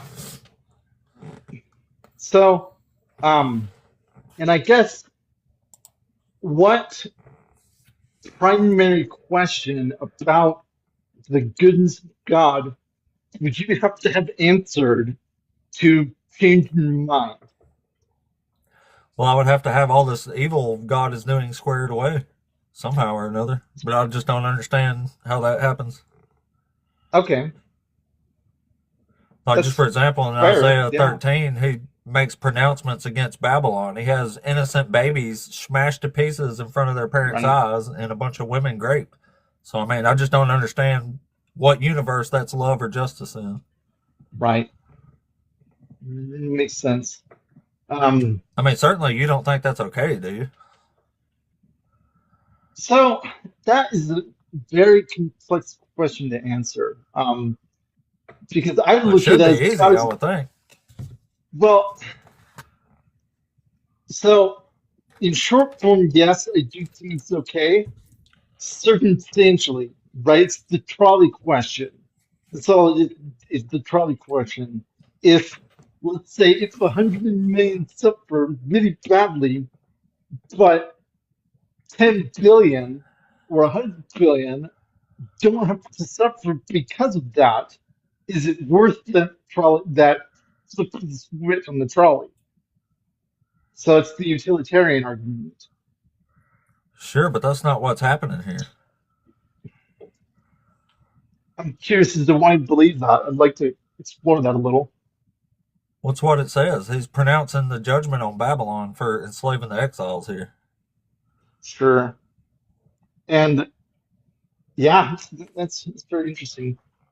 So if you were to have to suffer, let's say, 100 billion years for an eternity of bliss, would you personally choose to suffer the 100 million years? I don't know. Say that again. If you had to suffer for 100 million years, but your reward was that, let's say, trillions of years later, you don't have to suffer at all ever again, would you willingly go through that suffering? If that was my only two choices, I guess I would. Yeah, and I think that's part of the reason you have to accept that God has provided a paradise for us after this life if we so choose. That gives reason that suffering here isn't bad, right? Because if the unenlightened is not the worst suffering you can have, even very, very vile things are not that daunting when looking in eternity, where even a trillion years is just a little blip of time. Yeah, but how do you know that's the case? You know, it's true. It takes faith to decide if you're going to live that way or not, and that part sucks a lot. I hate it. Yeah. Yeah, I just don't see that when I read the Bible. I see problem after problem, and this just strikes me as any other ancient text. Same thing. Oh, okay. I mean, So, it's what indeed? even everybody in the ancient world at the time that all this was being written, even all the people around thought the God of Israel was an evil, cruel God. And that was coming from evil, Right. cruel people. Yeah. No, that's understandable.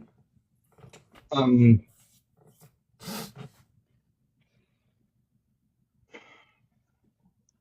But I mean, to me, none of so, this adds up. Like, God just seems to be a big evil psycho. The prophecies aren't coming true. The prophecies are failing about Jesus. The New Testament is saying Jesus fulfilled prophecy that's not even prophecy. Like, this is just problem after problem in this book for me. So I don't see any reason at all to believe any of this. gotcha. Um, hmm. I feel like that's a little bit of the Gish Gallop. Are you familiar with that? What? Like, uh, Gish Gallop? Do you know what that is? Oh, yeah, that's just when somebody keeps rambling on. Yeah, you present a string of arguments, and then since the person can't answer all in one sentence, it implies that the rest of the arguments are true, even if they address one. Does that make sense? Yeah. So I feel like, well, more than feel, I think that turning and saying, repeating all four talking points as an answer to a question about one fits a little into that category. I'm trying to be civil here, but I feel like that argument kind of follows that path. Yeah, but I can explain it all. Okay. I'm just saying, there's a bunch of failed prophecies. There's all kind of stuff. I can point everything I just said out in Right. number. Like failed prophecies, I can show you a whole bunch of them. I can show you ones Jesus make. I can show you failed prophecies from the Old Testament. I mean, you name it. I can show you all these failed prophecies. Gotcha. I Yeah. can show you how God's a narcissist and a liar. I can show you every single word of which one I'm backing up. I can show you passages where I think Christians are definitely under the law of Moses because that's what Jesus and God says will be happening all the days you live on the earth. Like, I can back it all up. Yeah. Okay. So analyzing a little from my perspective, I think the weakest point in my argument is that you have to choose to accept the premise before you get the answer. And I'm wondering what you think the weakest part of your argument is. I didn't understand that last sentence very well. Sorry, I just stutter. um, That's so all right. I, I wish I could understand you the first time, but yeah, it's funny because I have a hard time saying it, and then others have a hard time hearing it, and then do it all over again. it's a wicked, wicked world. Yeah, my dad's doing deaf, so it's even worse. Um, so what do you think the weakest part of your argument is? If you could play devil's advocate, how would you do it? What's the weakest part of my argument? Yeah, from your view. Oh, I don't know. I don't think I have a weak argument.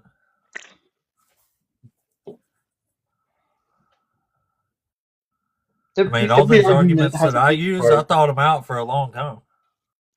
Sure. So, I mean, I don't think they're weak arguments. I think that's why I come up here and debate them because I think I can very well back them up because they're not weak arguments. Sure. Like, I wouldn't be up here debating if I thought they was weak arguments or had a lot of weaknesses. Sure. Maybe it only has one. I think it's very well, it is valid to play devil's advocate to explore your own beliefs, and I do this regularly, and others do as well. There's a really good live by a guy named Frail, and all they do is ask questions about your beliefs in God and all sorts of stuff like that. Um, and they like to have that question, and I really like it. I hate it, but I like it. And so I guess there's an invitation for you to try to think of what your weak point is so you can fortify your argument even more solidly. Right, right. No, I mean, I think mine are good. I thought them out pretty well. Okay,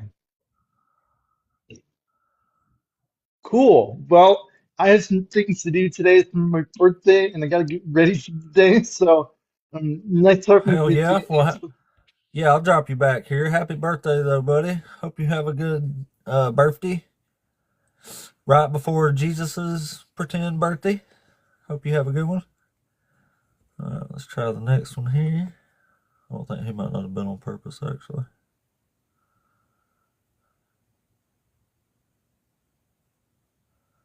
Oh, I guess it wasn't. Well, pooey. Christ before Jesus. Why does that sound familiar? Well, anyway, y'all, I appreciate you tapping that screen. Let's keep it rolling. Shit, I got another hour and a half I can be up on here, so let's keep it going. Hopefully we get a good debate today. That's not from the King James, hopefully. It's weird having to argue Old English, even though A lot of times it's still saying the same thing, just not obviously in the same words. All right then. Well, oh, no. Still need somebody in the queue. If you're a Christian out there and you're listening, come on up and debate us. We got some fire topics up here today. It's almost season. Tomorrow is baby Jesus's birthday eve. Fake birthday eve, whatever you want to call it. A day many enjoy, just not for the same reasons. Christ is king. King of the spirit world. King of the spirit realm. That means he's dead. Or at least I take it that's what people mean when you're ruling the spirit world. It means you're the king of the dead. What the duck.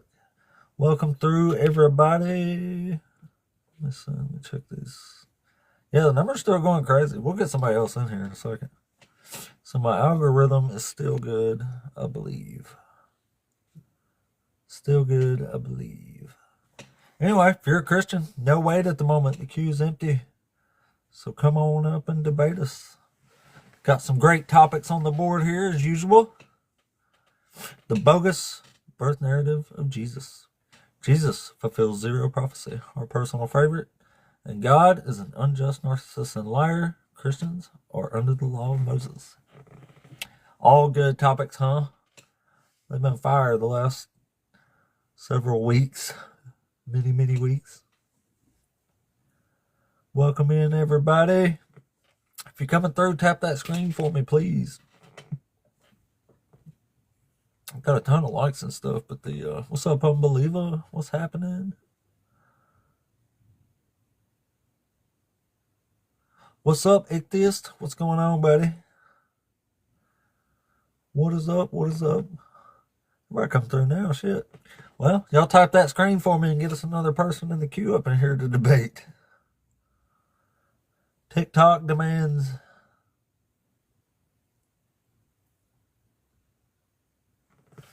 No, we actually read that earlier, Timmy.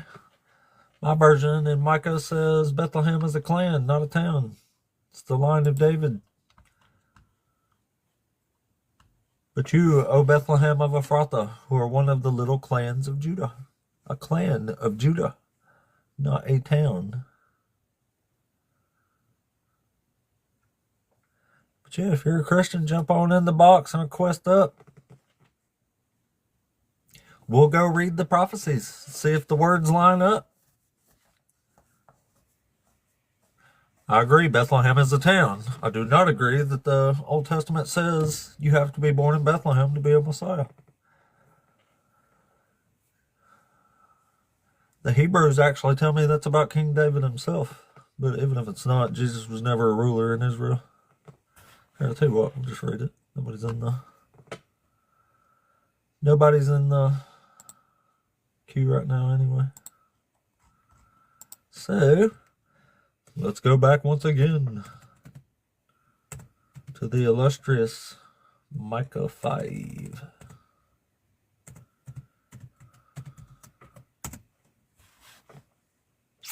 But you, O Bethlehem of Ephrathah, who are one of the little clans of Judah, from you shall come forth for me one who is to rule in Israel, whose origin is from old, from ancient days. That means you have to come from the ancient line of David. From the clan of Bethlehem of Ephrathah. And either way, you have to rule in Israel to fulfill this prophecy, and Jesus never ruled anything. Except a couple disciples, if you look at it that way.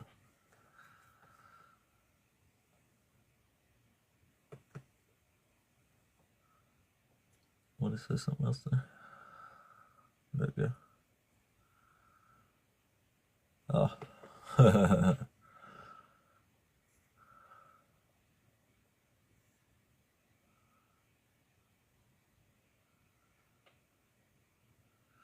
Honey, that's in Isaiah chapter 13. I'll read it for you. In verse 16, it says, their infants will be dashed to pieces before their eyes, their houses will be plundered, and their wives raped. See, I am stirring up the Medes against them, I being God.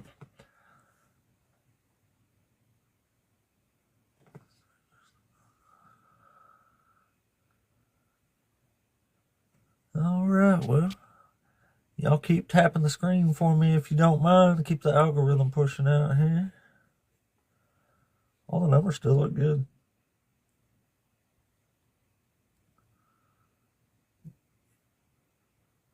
Just need somebody in here to debate. Let's go read some prophecies. That's what we do up in here. We just go read it. Hey, it says this, it says that.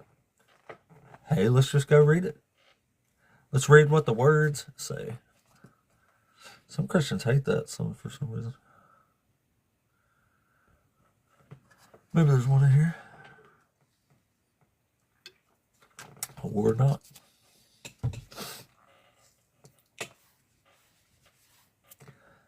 Thank you, Ryan. Orion. Appreciate that. TikTok loves gifts the most. Oh, thank you. I appreciate that. I do what I can. Sometimes I get a little stirred up, but not too often, I don't think.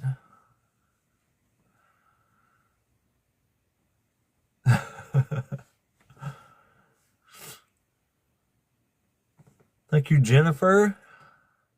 The gifts are the best. TikTok loves those.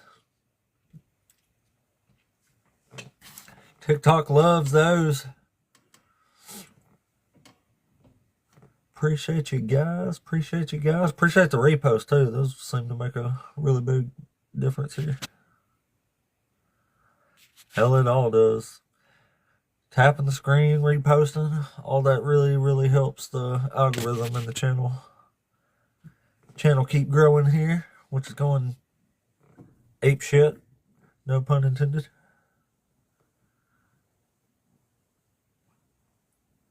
No, he wasn't. He wasn't related to any of them.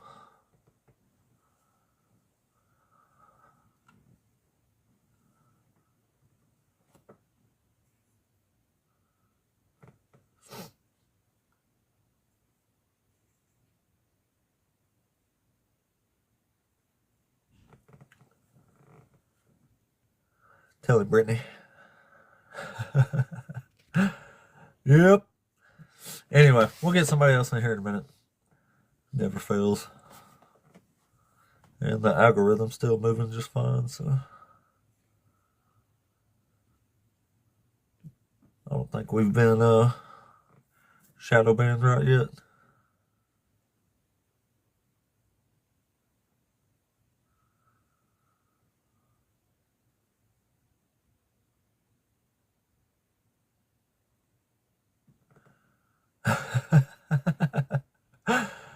Yeah, it's Sheila's Truth specifically that I don't like there. That's funny. Anyway, if you're a Christian, come on in. No wait right now. No wait. Which doesn't happen very often. Sometimes it does, but not very much. Actually, I kind of need to use the restroom. Try to hold it as long as I can. If I take a minute and a half and go to the restroom, I'll lose I'll lose 10 audience. I want to keep you. Jesus didn't teach the Tanakh to his followers.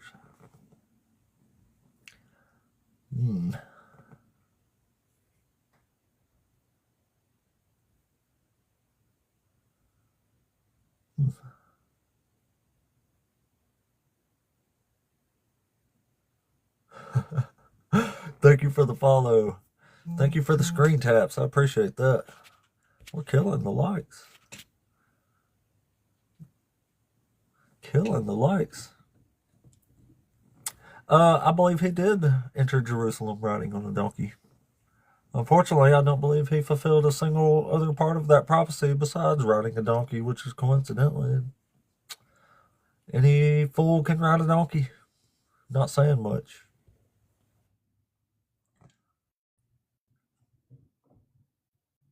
Somebody let him in. Or not. Meryl, Marum or Marum, whatever that was. If you requested up on purpose, your signal was too bad to bring you in. Too bad to bring you in. All right. Let's set this by.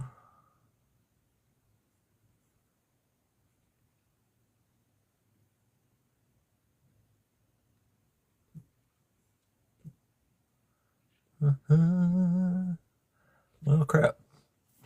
A lot of people still passing through the queue, but not actually requesting it. I can read Zechariah 9:9. I've actually got most of it memorized. I've read it so many times. You know what? I will, though, since you asked so nicely. Let's go read Zechariah 9:9. The king on the donkey.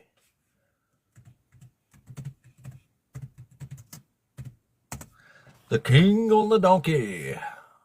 The coming ruler of God's people. Rejoice greatly, O daughter Zion. Shout aloud, O daughter Jerusalem. See, your king comes to you, triumphant and victorious is he, humble and riding on a donkey, on a colt, the foal of a donkey. He will cut off the chariot from Ephraim and the war horse from Jerusalem, and the battle bow shall be cut off, and he shall command peace to the nations. His dominion shall be from the sea to sea, and from the river to the ends of the earth. And it goes on about 2 or 3 more paragraphs. So first of all, Jesus rides a donkey. See, your king comes to you, triumphant and victorious. Jesus was no king. Says they will cut off the chariot from Ephraim and the war horse from Jerusalem, and the battle bow shall be cut off. That means you have to end war in Jerusalem.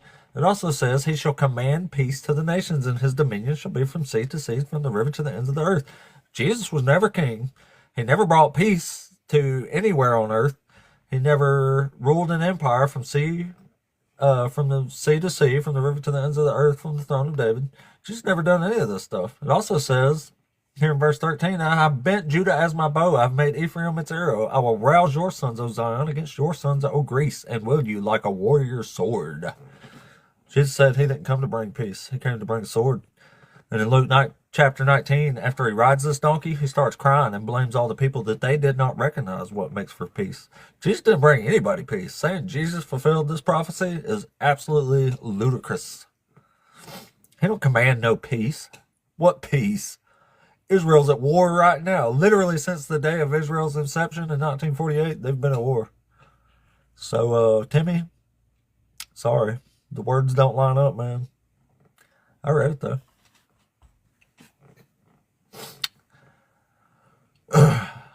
Do not think that I have come to bring peace. I did not come to bring peace. I came to bring a sword. I came to pit mother against father, and daughter against mother, and daughter-in-law against mother-in-law. And enemies will become one's own household. That's great. That's great. Oh, well, I ain't even been able to tell that. And that's not what it says. The king from Zechariah chapter 9 has to command peace to the earth. He has to end war in Jerusalem. Jesus never did that. Nobody thinks he did. You have to make it like ideological and metaphorical fulfillments and stuff like that. Thank you, Rick. I appreciate you. I don't know. Sometimes you got to give it 10 minutes after I say some cuss words that get stalled. So I don't know. One will come along though. They always do. I actually kind of like taking a minute here and there just to read some comments and stuff. It's kind of cool going to the things and reading them from the comments.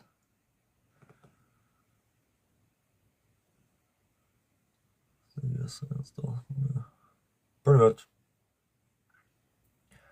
Yeah, so you have to do more to fulfill Zechariah 9 than riding a donkey and saying Jesus bring peace to his followers.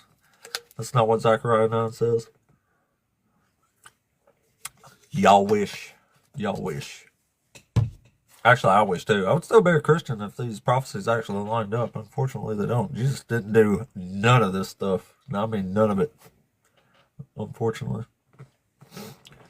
But fortunately, you don't have to believe he did. There's life outside of these nonsensical fairy tale beliefs in the Bible. Isn't there? Thank you, no comment. I appreciate the repost. Appreciate the shares.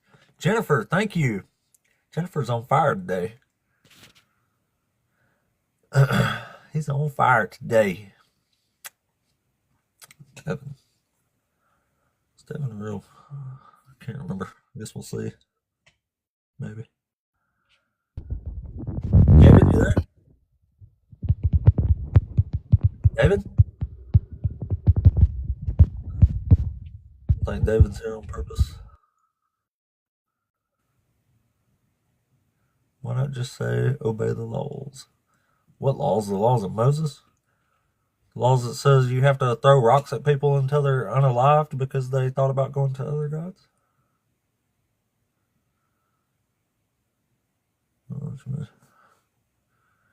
Yeah, I like that too. Yeah, no worries, David. It happens all the time. I say it every live, every day I have. People are coming through the queue constantly, and it's almost always an accident. So anyway, I'm going to take a minute and 10 seconds tops and run to the restroom real quick. And in the meantime, y'all tap that screen for me and build the algorithm, and hopefully when I come back, we'll have somebody in the queue to debate here. That would be great. But I've got to go real quick. I will be right back, though.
Much better. Hell, I didn't lose anybody either. Shit. Appreciate y'all waiting. Alright, we got anybody in the... Nope, still nobody in the queue though. Hell, I might have got a little shadow ban. I might have said the F-bomb too many times. Well, thank you for tapping the screen there. Sometimes I gotta wait a minute for people, but it usually never takes too long. Usually never takes too long. Spirit on fire. What is that? That sounds familiar. Spirit, you there? Hey, how's it going? It's going good, man. You're over 18, aren't you? Yes, I sure am. Awesome. And you're a Christian? Yes, that's correct. Cool. So which one of these topics you want to debate us on today? I'd like to debate you on a few prophecies to go over. Preferably the crucifixion and the death of Jesus. Can we debate that? Is there a prophecy about that? Yes. Where the pierced hands and the pierced feet. It's talked about in Psalms 22:16. It describes that's not a prophecy. hands. It's a lament of David. Well, it's talking about his hands and his feet being pierced, which is talked about in Matthew 27:35. It's talked in the Old let me read it real Testament. quick. That's in verse 16. even though it's not a prophecy, I'll read it real quick. It says, "For dogs were all around me, a company of evildoers encircled me. They bound my hands and my feet." That doesn't say Pierce, does it? What Bible are you reading out of? NRSVUE. Because this says here, it says, "For dogs have surrounded me, a band of evildoers has encompassed me. They pierced my hands and my feet. I can count all my bones. They look, they stare at me. They divide my garments among them, and they cast lots for my clothing." The same thing when they crucified him, they did the same thing. They divided his garments. They cast lots for them, which is spoke of as well. Did Jesus ever call himself a worm? A worm? Yeah. Not that I'm aware of. No, this doesn't sound like this is Jesus, because in verse 6 it says, "But I am a worm and not a human, scorned by others and despised by the people."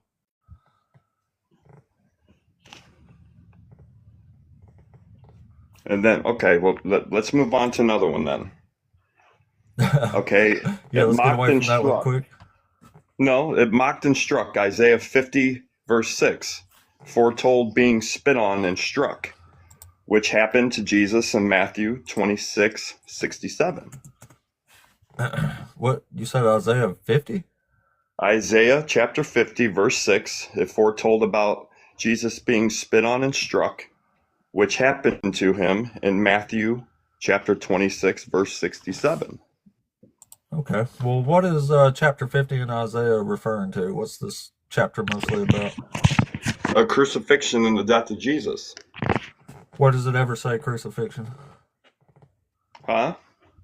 Where does it say Which crucifixion in words chapter ever 50? say crucifixion? Wait, what? It's hard for me to debate with you when you ask me these questions when I'm asking you ones and you hit me back with other ones. It makes it tough for me Well, to I'm debate trying to you. figure out why you're saying this is about Jesus crucifixion when it Because doesn't it say is. anything like that. It's being talked about his crucifixion and his death. Okay, so where does it Isaiah say that's what 50, that's talking 60. about? Let me go to Isaiah 50, 60. Give me a second here so I can get it up here real quick. There's only 11 verses in Isaiah chapter 50. Okay, well, I gotta find it here real quick. Isaiah 50. Sure. All right, I'm almost there, sir. You're good. Okay, Isaiah 50, verse 6 here. Okay, I gave my back to those who strike me, and my cheeks to those who pull out my beard. I did not hide my face from insults and spitting. All this stuff happened during the time that Jesus was being crucified that Isaiah is prophesying about. And it's all spoke about in Matthew 26. Okay, well, what does the 67. next verse say in Isaiah chapter 50? Let me see here. Let me get back on this here real quick. 50. Here, I'll just read it real quick. It says, Yeah, "The go Lord ahead. helps me, therefore I have not been disgraced. Therefore I have set my face like flint, and I know that I shall not be put to shame. He who vindicates me is near. Who will contend with me? Let us stand in court together. Who are my adversaries? Let them confront me." Does that part sound like Jesus? The Lord God helps me, therefore I am not disgraced. Therefore It I says have he made has not been disgraced, and he will not be put to shame. Okay, but that's still not answering the question about what it's saying here about I gave my back to those who strike me. It and my is. This cheek is to talking those about who Israel. This is about the persecute. vindication of the Lord's servant, which is Israel. This is talking about Jesus. It's not. If we go The to servant is Matthew Israel. 27:35, or I'm sorry, Matthew 26:67, it's going to say the same thing. I know. Matthew says Jesus is fulfilling a lot of these prophecies, but he doesn't actually fill a single one. When you just go read them, the best you can do is cherry pick a sentence here and there and say it's about Jesus. But if you read the rest, it starts making a whole lot less sense that it's about Jesus in every single case. But that's where you and I differ because it doesn't to me. It makes sense to me, which is Well, I okay know, that it because don't you're a to you, Christian. which is okay that it don't to you. I'm not going to Well, say Isaiah it's 50 wrong. makes sense to me. It doesn't make sense that it's about Jesus. what makes sense is what it's actually about, and that's Israel. Okay. Okay. What about this one here? What about bones not being broken? Talking about how Jesus didn't have any of his bones broken because he was already dead. And it was prophesied that none of his bones would be broken on the cross. How they had to hit the other knees to bust the other two thieves that were on the cross, correct? And how they went up to him and he was already dead. So that's when they pierced him with the spear, right? So it talks about that in Psalms 34:20 and in Exodus 12:46. Predicted unbroken bones. It was a prophecy fulfilled during the crucifixion out of John 19:33 through 36. So what about that one? Psalm 34 is another Psalm lament of 34:20. David. Praise for deliverance from trouble of David when he feigned madness before Abimelech so that he drove him out and he went away. Psalm 34:20. I'm going to go right there with you here so I can. Yeah, these are laments. They're not even prophecies.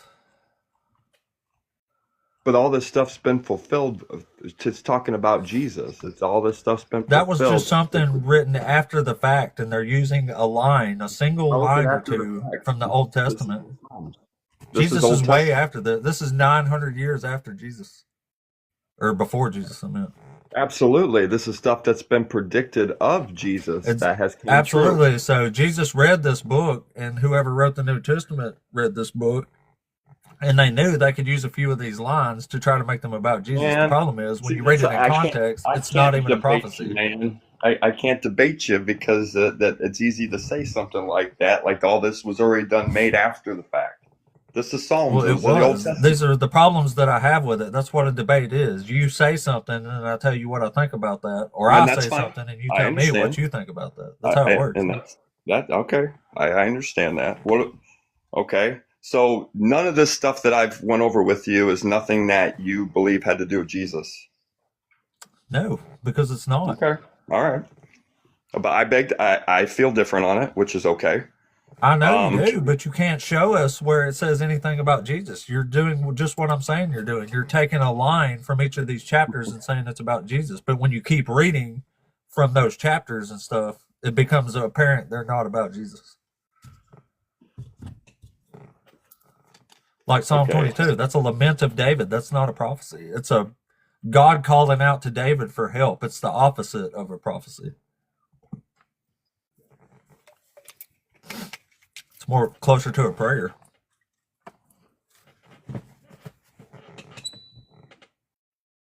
Okay, let's see another one here. See what you got from this. Is that okay? Can I throw another one at you?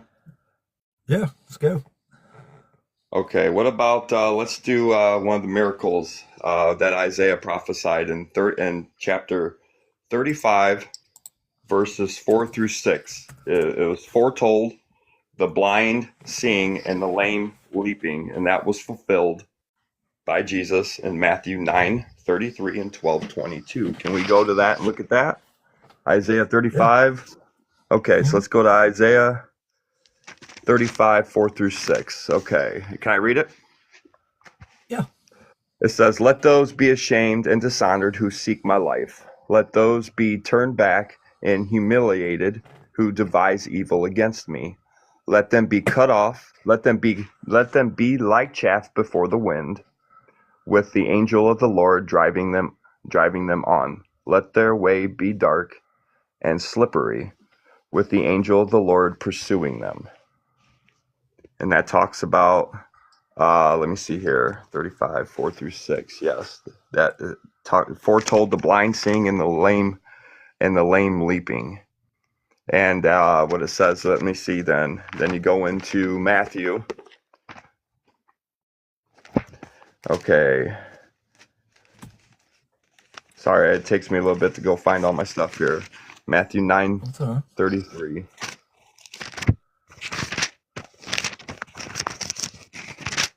Matthew 9:33 here. Okay. 27th. Okay, 33. Where to go here? It's 35. And it says, in Matthew 35 or Matthew 9:33, it says here that, and after the demon was cast out, the man who was previously unable to speak talked, and the crowds were amazed and were saying, nothing like this has ever happened or had been seen in Israel. Okay, what's your thoughts on that? My thoughts, once again, are Isaiah 35 don't have nothing to do with Jesus. Like, if you just read the whole context of the chapter, like in, verse 4 here, it says, say to those who are fearful of heart, be strong, do not fear. Here is your God. He will come with vengeance, with terrible recompense, and he will come and save you. So who's God talking to right there? What did you read that out of? Were you going on with Isaiah 35. Okay. Yeah, it's Isaiah 35. All right, and then you just went a little further with it, correct? Okay. Yeah. Isaiah Well, I read 35. back above it. Yeah, this chapter is about the return of the redeemed to Zion. This is about people returning to Jerusalem. I read you the wrong ones, man. I'm sorry, I read you the wrong chapter and verses. Can I reread Isaiah? I'm sorry about that. Isaiah 35. This is about the blind seeing and the lame leaping. Wow, it didn't make no sense when I read out of Isaiah the first time, man.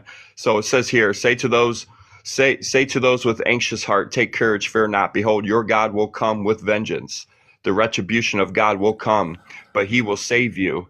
Then the eyes of those who are blind will be opened, and the ears of those who are deaf will be unstopped. And then when I read you in Matthew, it talked about the deaf hearing and the blind seeing.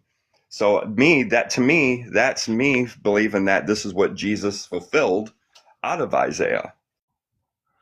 Well, sure, but the actual context of Isaiah isn't about that. This isn't a prophecy about a coming Messiah who's healing people. This is about the redeemed, which is Israel, returning to Zion.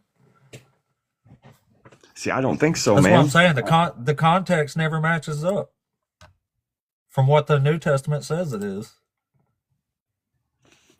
Yeah, it says in verse 8, a highway shall be there, and it shall be called the Holy Way, and the unclean shall not travel on it. Only the clean can travel on this highway. The highway is going back to Zion. It's bringing them back to Jerusalem. No traveler, not even fools, shall go astray. No lion shall be there, nor shall any ravenous beast come onto it. They shall not be found there, but the redeemed shall walk there. They're talking about the redeemed walking back to Zion, back to the Holy Land, back to Jerusalem. Don't have anything to do with Jesus healing people. That's what I'm saying. Contextually, what the New Testament is saying about Jesus is always completely divorced from the context of what's actually happening and what they're saying in the Old Testament. I think because that way, I'm not saying, like I said, we all have our own beliefs and things. And like I said, I don't have nothing against what you believe, but I believe a lot of this stuff is being foretold even after Jesus fulfilled the blind seeing and the deaf hearing. And this is speaking about things in the future. Why Isaiah's right, but it's talking about Zion and the redeemed. The redeemed in Isaiah is Israel. The Israelites are the one who needs redemption because they turned from God, right? They stopped keeping his laws. But we've all turned from God. You know, it's just not about this is talking about Israel, though. That's what Isaiah is about. I think it's more than that, though, sir. I think it's talking about more than that. And I see how you understand by reading the context that you're reading it, but I believe it's more than that. It's deeper than that. Well, where's the context for that? Because from what I can tell, I can sit here and read all of Isaiah, and this is a story completely about Israel returning to Zion on the day of redemption.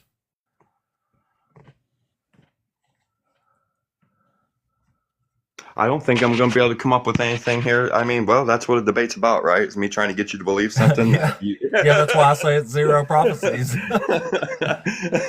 I guess it's a great thing that people have different beliefs, but man, I just. Well, that's what I'm saying. If you read this verse that you read that says, then the eyes of the blind shall be opened and the ears of the deaf shall be opened. That makes perfect sense to Jesus if you only read those two lines. But if you actually read the whole chapter, it tells you exactly what it's talking about. It's talking about the Israelites returning to Zion on the day they're redeemed. But I think it's more than that, though. I believe it's more Yeah, but than it that. doesn't say that though. But when people read scripture, they read it how they believe it and how God reveals it to them on what they believe. You know what I mean? Same with you. However you read it, it's what you believe. But Well, the I'm way just I reading the read it, words for their information. right? I understand that. Okay. All right. Can we go on to something else then? Here, Can we try something else here? I reckon. You got another one? All right. Oh yes. Okay. Let's do the birth of Jesus, the prophecy of the birth of Jesus. I believe you and I discussed Oh, this that's a before. great one. Yeah, yeah. All right. Perfect. Born in Bethlehem, in Micah chapter 5, Oh. verse 2, it prophesied That's what I thought you about the Messiah's origin in Bethlehem, which Matthew records. Matthew chapter 2, 1 through 12 states that the child would be born in Bethlehem, out of Micah Great. Let's 5, verse 2. right. That's it. Let me read 5 verse 2, and it says, "But you, O Bethlehem of Ephrathah, who are one of the little clans of Judah, from you shall come forth for me one who is to rule in Israel." So this says Bethlehem is a clan, not a town.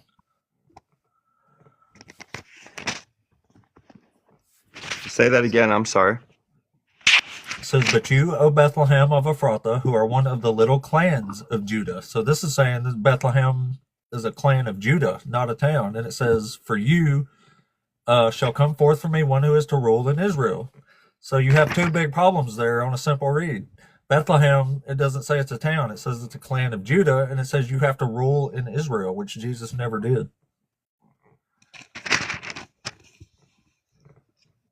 Too little to be among the clans of Judah. From you will come one fourth for me to be ruler in Israel. His times of coming forth are from long ago. It talks about that. Do you read on further where it says his times of coming forth are from long ago, from the days of eternity? That's saying you have to come from the ancient line of David, is what that's saying. That's talking about the clan of David. That's what the clan of Bethlehem is. Well, he came out of the bloodline of David. Jesus did. No, correct. So. Let me see here. Then it says, therefore he will give them up. Okay, for days or eternity. When she who is in labor has given birth, then the remainder of his kinsmen will return to the sons of Israel. He will arise and shepherd his flock in the strength of the Lord. I mean, that's talking about it there too. Yep, and it says they shall live secure, for now he shall be great to the ends of the earth, and he shall be the one of peace. The problem is Jesus never ruled in Israel. He never brought peace to Israel. He specifically said, "I did not come to bring peace to the earth. I came to bring a sword." So there's all kinds of problems with this.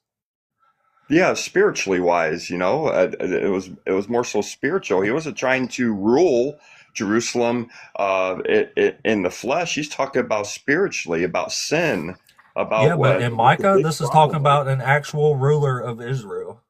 This is talking about somebody from the line of David, the genetic line, ruling in Israel as an actual king. And that would be Jesus. He never ruled in Israel. He was never a king. He was a king, actually. Jesus was king and is king. He's not a king. You can call him your king, but he was never a king of Israel.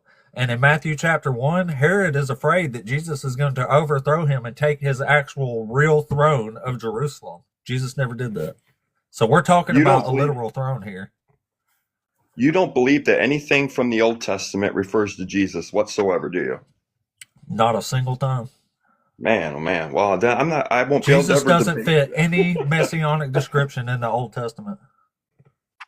He fits it in a lot of different places where he talks about, my God, why have you forsaken me? A lot of Psalm 22 again, and that's not even a prophecy. A prophecy is a specific thing. It tells you that in Deuteronomy 18. So you can't just take whatever parts of the Bible sounds like Jesus and pull a sentence and say it's a prophecy about Jesus. That's what the New Testament does. That's how I know it's lying. It's bogus. It's making all this up. Yeah, man. The only thing the context never matches. How long were you a Christian before? Oh, till I was 26, 27. Did you ever have an encounter with God? I mean, I thought I did. Know that he's real. Maybe, I mean, did you, when you thought you did you, can I ask you just a few questions? When you thought you did you pursue it? Did you try to have that relationship with God to see what he wanted you to I was do? already a Christian. I already assumed that I had a relationship with God. So when I had an experience, I just assumed it was part of my ongoing experience. Okay, so then what turned you away from it? What literally just made you say, This I'm not book. this no more? This The book. book. There's no way this is true. So whatever I thought I experienced can't be right because this book is completely wrong. Have you ever seen a miracle with your eyes on a work that God's done? Have you ever seen anything? Have you No. ever watched Can you God show us move one? on someone's life? Can you show us a miracle? Oh, my miracle was alone's my own life, man. From my own experiences. Well, it's so I've got funny that these testimonies. miracles happen all the time, apparently, but nobody can ever show us one. Well, it's not that we can show it, it's God showing. It's God that works through people that makes things happen Well, like can that. God come show us always one? use people and always work through people. Look, well, there's 60 people watching this right now. God could come show us a miracle and convert 60 people, assuming 60 people watching aren't Christians. You know, a lot of people want to turn away from the Bible because when they start to read it, it starts to convict them of their sin that they're living in. So they don't even want nothing to do with it because then they're I'm like, holding oh, God accountable for God's sins. This says God does horrible things. I would never worship this deity. I don't believe God does horrible things. I don't believe I it. can read it to you. Oh, I've listened to your debates. I've sat in and just listened. I hear what you say. I understand it, but I just don't believe it. Well, Only I read it, because so I of know my it's there, so I personal- do believe it. Only because of my personal relationship with the Lord and what He's done in my life. Ain't nobody can tell me God don't exist and that Jesus Well, don't what if exist. God just because of what likes He's you and done for nobody me. else? Oh, no. He loves us all the same. He loves you. He loves you He more don't than love the these grains of infants the he had sand of the dashed to earth. pieces before their parents' eyes. God loves you more than the grains of the sands of the earth. He all the thoughts He has for you. He loves you more than what you know. Well, it'd be great if he loves you would come tell me unconditionally. that and not other people. What's that? I said it would be great if he could come tell me that and not other people. If you maybe tried to give him a chance and listen, he would tell you that. Oh, so I gave him a chance for 26 or 27 years. What happened then? That wasn't long enough. I don't have a clue, man. God's made people wait on things for years and then answers them. God's ways and His thoughts are much higher than ours. We don't understand, and we'll never comprehend His thoughts and His ways. Yeah, well, I don't want to because to me his thoughts and ways seem pretty evil. I tell you what, we talk about, you've talked about God being a narcissist, okay? I've had to live, with a daughter of mine that's been that way. And, God's the only one who can soften a heart, just like He hardened Pharaoh's heart to make these things happen so that the people could see the power of God. That's why He hardened like when he Pharaoh's unalived all the babies to flex his power. Yeah, that's pretty narcissistic. I don't know about that. That part. That's why he did it. You just said it. He hardened the Pharaoh's heart to flex his own power, and he hardened his heart so he wouldn't let the people go. And since he didn't let the people go, he inflicted a whole lot of plagues and stuff on Egypt. You got to think of yourself as being a vessel that's being made like a potter. God's the potter, we're the clay. He does form clay that does good, and He forms clay that does bad for reasons, specific reasons. I know, that's what makes him an unjust narcissist. He is using people and then punishing them for having been used. This is evil. So what happened to the Pharaoh you're saying was a bad thing? What happened to the Pharaoh? Are you saying that he drowned him in the ocean and he unalived all the firstborn of Egypt? But did you see how he was towards the people and the things he did towards the people of Israel, the Israelites, what he did to them? What, he 10 abused plagues? them. What's that? What, like causing 10 plagues on them? No. What the Pharaoh did to the people of Israel and all that, the Pharaoh would have let him go if God wouldn't have manipulated him. I don't think Pharaoh even wanted to let them go to begin with. They were slaves. They were doing all this. You realize it says this, right? What's that? It says verbatim, I will harden the Pharaoh's heart so he does not let the people go. Yes. And that you can only infer logically that he would have let them go otherwise. But here's the crazy thing about the whole thing, too, that I think. Yeah, He hardened the Pharaoh's heart. He finally let the people go. Okay, so Moses gets the people, and yet you still see how the people complained that they had no food to eat, that they had no this. God was taking Yeah, care so of he them poisoned every them with day in pigeons. that Great story. desert. God was taking care Yeah, of so them he every day. poisoned them for complaining. Is that love? Is that justice? But listen, but they had everything they needed. Why complain when you had everything you needed? You're pulled out of slavery. Why poison See how them these for people were? complaining? Why poison them for complaining? That I don't have an answer to, man. I'm not God, and I can't do. answer that. But I why have an complain answer at for it. all?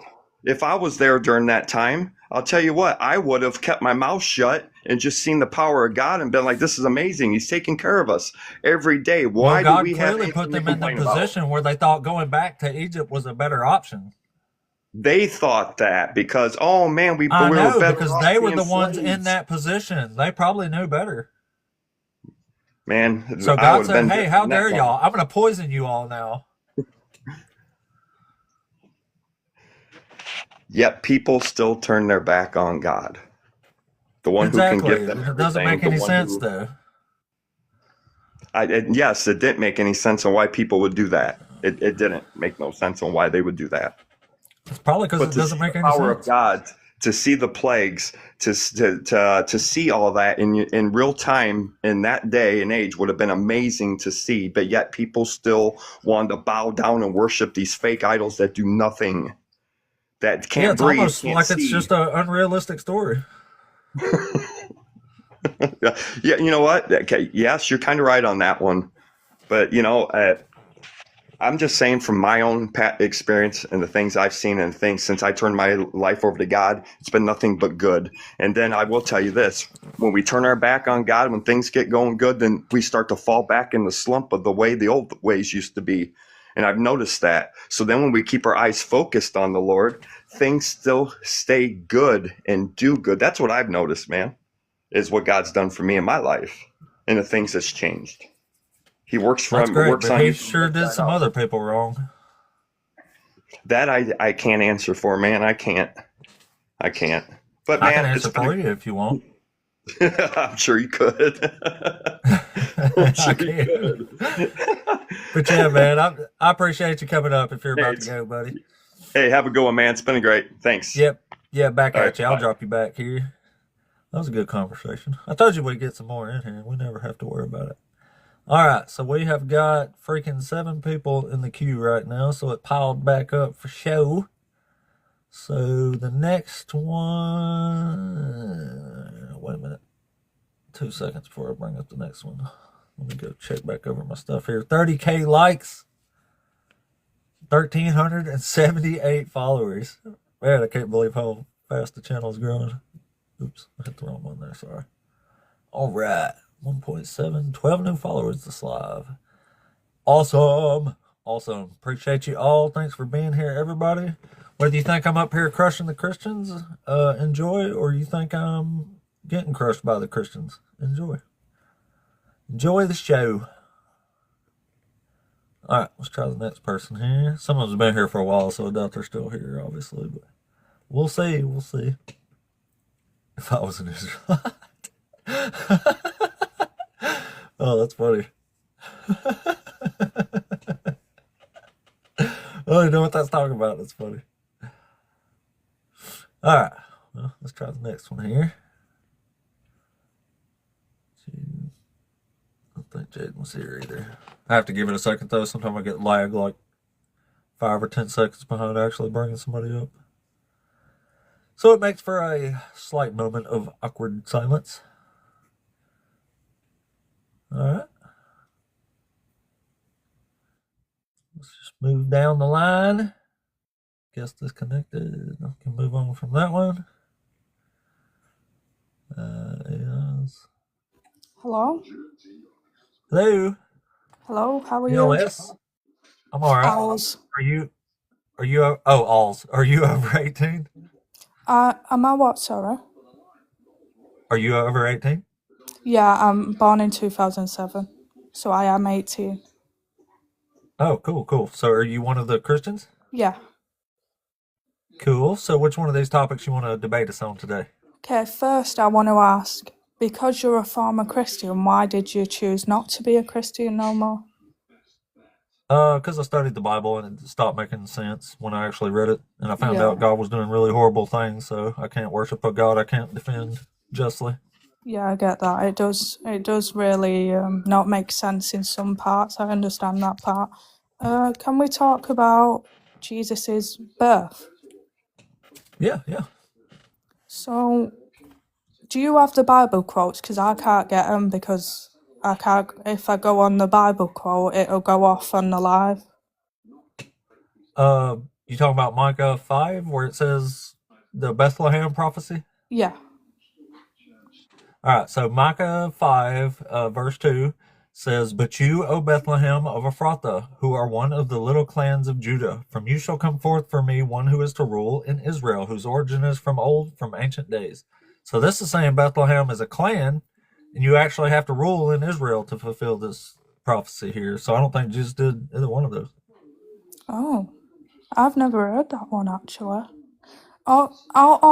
Listen, I'm a Christian, but I've never really fully read the Bible, so I'm up here to get your side of, Christianity, so I can help myself with my side of Christianity. That's all I'm here for.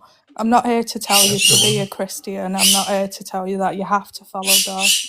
I'm not one of them type of people. Oh, I mean, that's cool. That's a good way to review this information, I think. That's why I got into the debates, was to hear both sides of the story.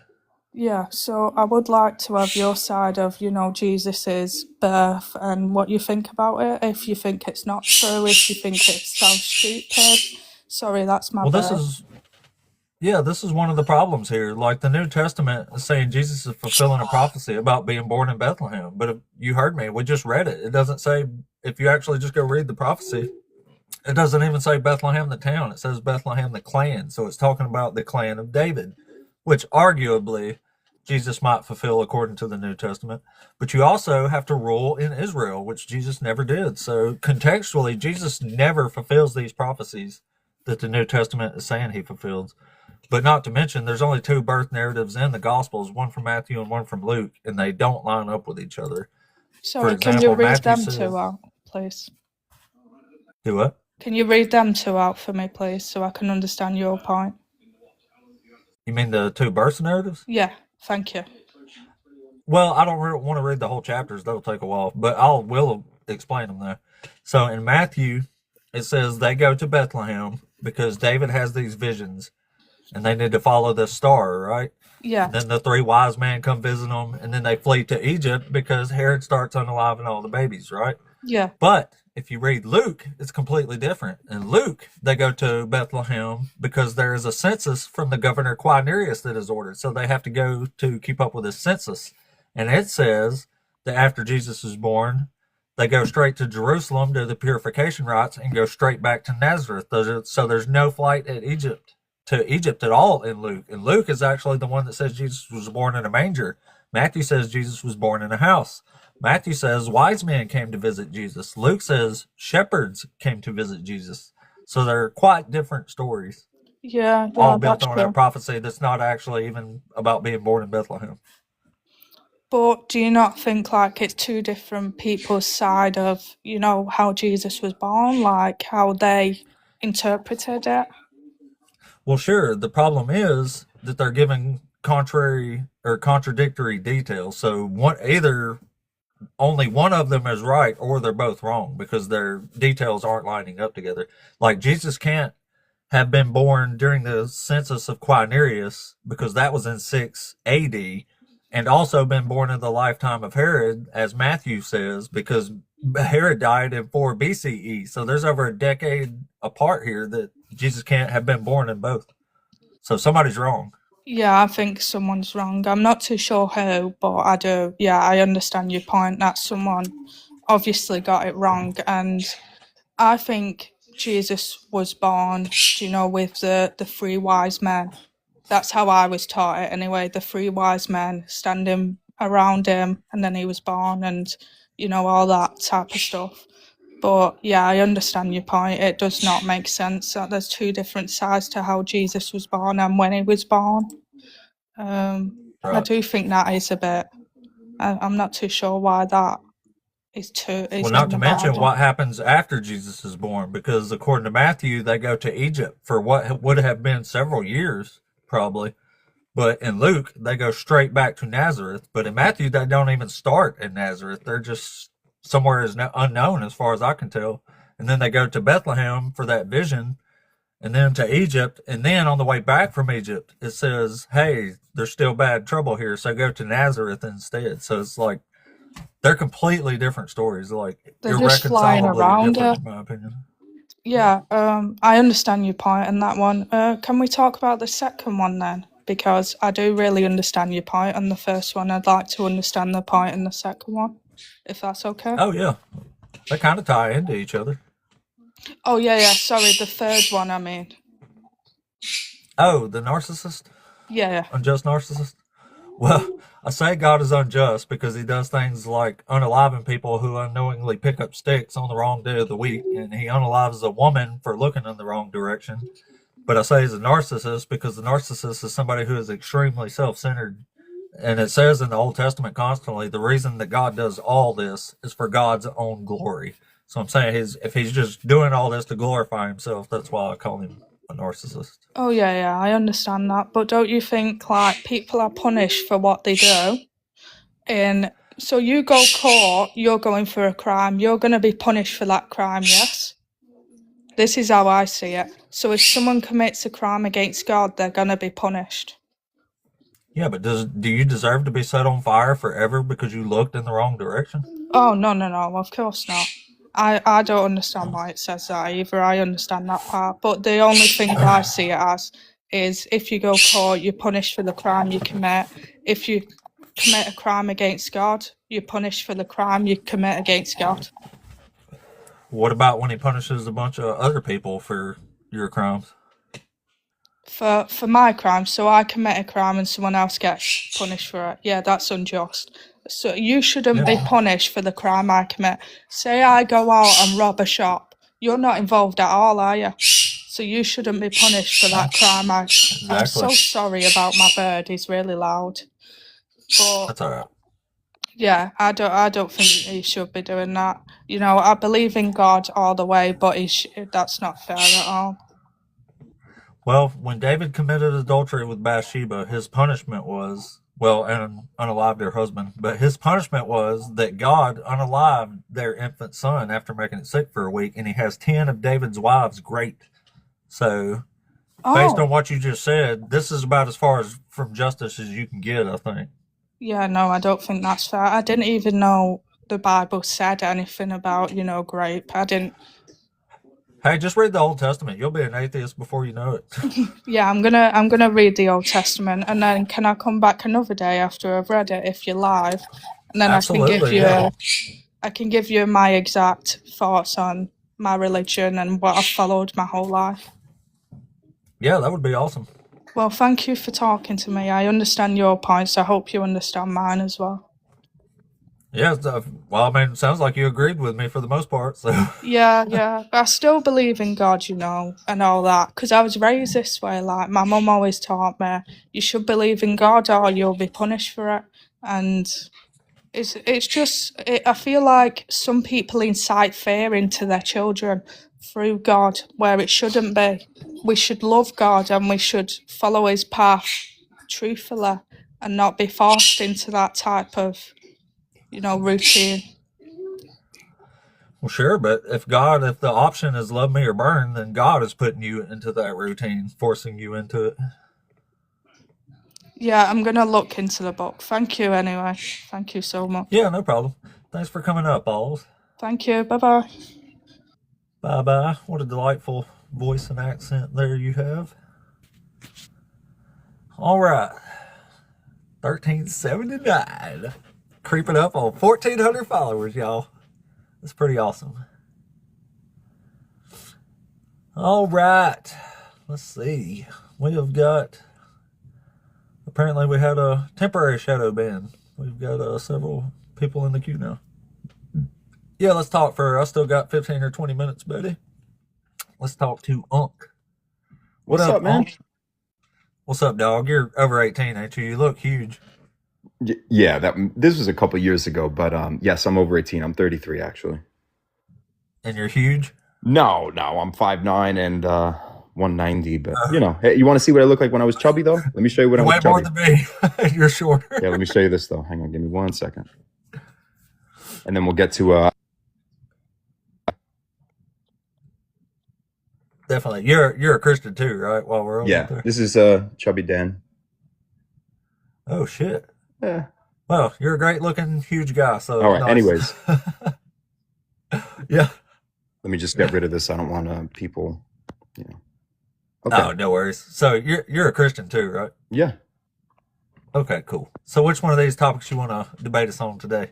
Actually, I had an interesting thought. I just want to get your opinion on, and then I'll let somebody else come up because I know you're busy, and I'm glad to see you're doing well, man. You got 64 live viewers. That's awesome. Hell yeah, thank you. So either you believe in God or you don't believe in God. Some people who don't believe in God believe in the notion of evolution. Would you agree that perhaps if evolution is real, that believing in God could be a part of evolution? Not according to the Bible, no. Okay, go ahead. Now, if you're just arguing for like a general creator, then yeah. Sure, a general creator. Yes, that's what I meant. Like a general creator, like almost like we've evolved to have the coping mechanism of a general creator. Would you agree that some people had evolved to have this, therefore a belief in God, and some people have evolved a different way or a different variation of it where they don't believe in God, and now it explains this dichotomy between people? Sure, in a way, yeah. All right, cool. Anyways, man, I just wanted to see what you have to say about that, but I'm going to keep it moving, bro. Oh, okay. Yeah, no worries, man. I'll come up another day, but always cool talking to you, bro. Yeah, back at you, buddy. All right. Thanks for coming up there, Unc. I guess I was just curious about that.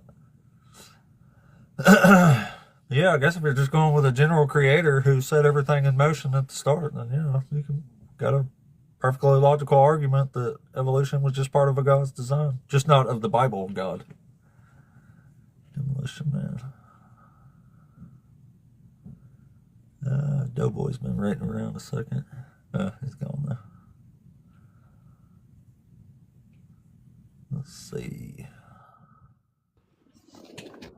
Demolition Man, you there? What's up? What's up, buddy? Are you over 18? Yeah, Awesome. Are you a Christian? I am.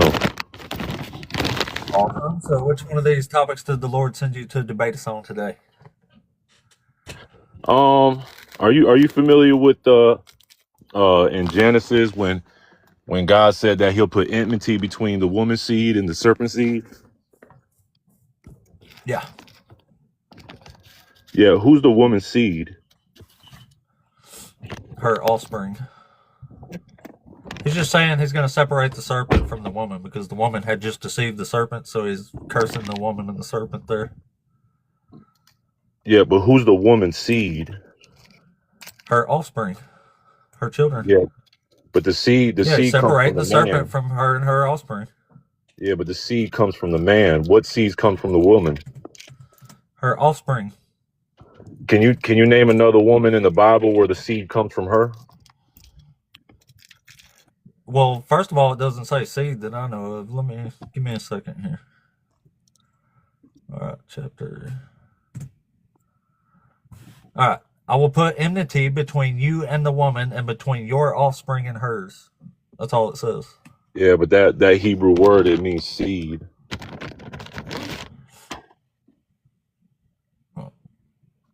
That's why most seed just means offspring in that context then.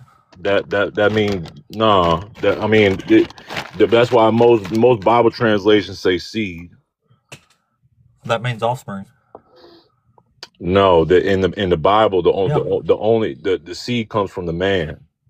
So there's never been a woman who's ever produced. Well, then the seed. Bible's just confused because in verse 15 it says, "I will put enmity between you and the woman, and between her offspring and between your offspring and hers." This is saying the serpent's offspring and hers. Right, but that Hebrew word means seed. It don't mean baby. Okay, well, what's your point? Well, who's the woman's seed? I It's know you not keep talking saying about the offspring, woman. but that's not what the He's word means. talking to the serpent here. This is the serpent's part. It says, I will put enmity Right, but between he you said and the woman, and between your offspring and hers. yeah, like I said, that word means seed. It don't mean baby. Well, in my version, it says offspring. Yeah, you know, some Bible versions, man, they got bad offspring, it's children. translations. Right. So what in Isaiah 53, and since you got a computer there, I'm pretty sure you know which one I'm about to go to. Yeah. Isaiah 53.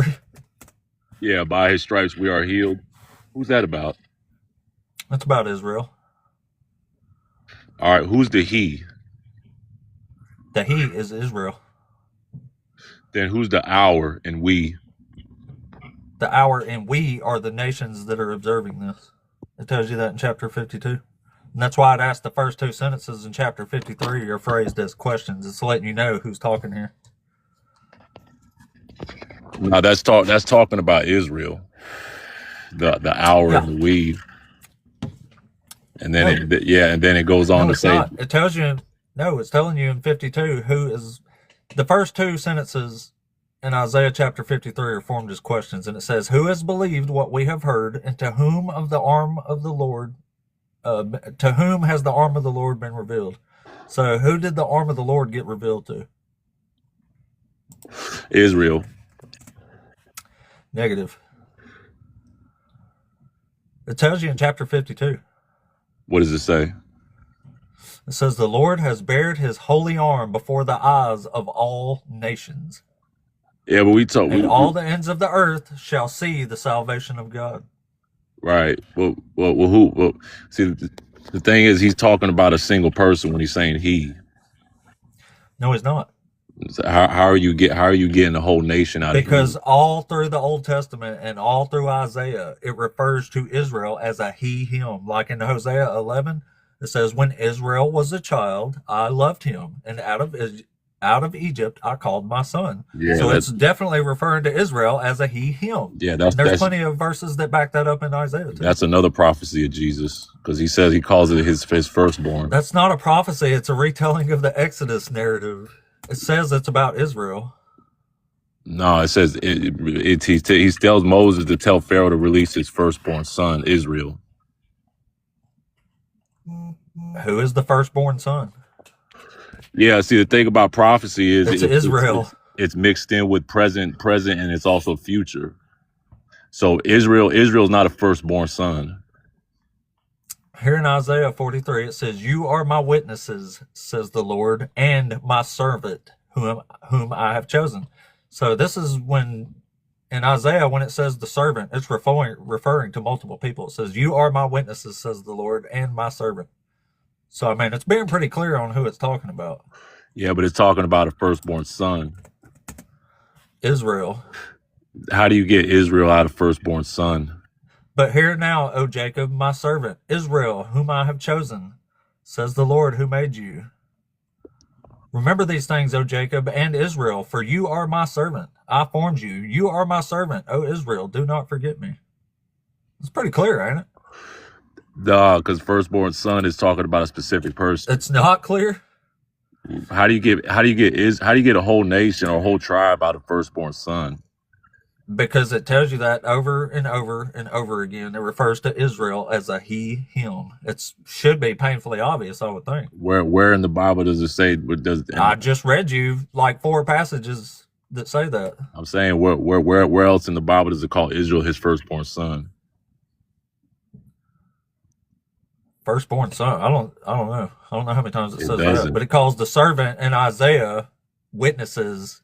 When it says servant, he, him, anywhere in Isaiah, and most of all the Old Testament, it's referring to Israel as a nation. This is why Matthew quoted that verse as a fulfillment of the prophecy. Out of Egypt, he calls his firstborn. He calls his son. That's not even a prophecy. He's cherry picking a half a sentence there. That's clearly not about Jesus. It's about Israel, because the next verse says they kept sacrificing to the Baals and offering incense to idols. You don't think Jesus was sacrificing to Baal, do you? He was sacrificed as a curse. Did Jesus sacrifice things to Baal? No, he was sacrificed as a curse. Okay, well then it's clearly not talking about Jesus. Isaiah 45, for the sake of my servant Jacob and Israel. This is saying a servant is Israel, right? Right, I agree with that. Yeah, and it's saying it over and over and over again. So in Isaiah chapter 53, when it's talking about the suffering servant, why would I think it's anybody but the nation of Israel, which it says it is over and over again? Because he said firstborn son. He's talking about a specific person. It's not about a person. Okay. Well, and what about in Isaiah where it talks about the virgin that'll have a child?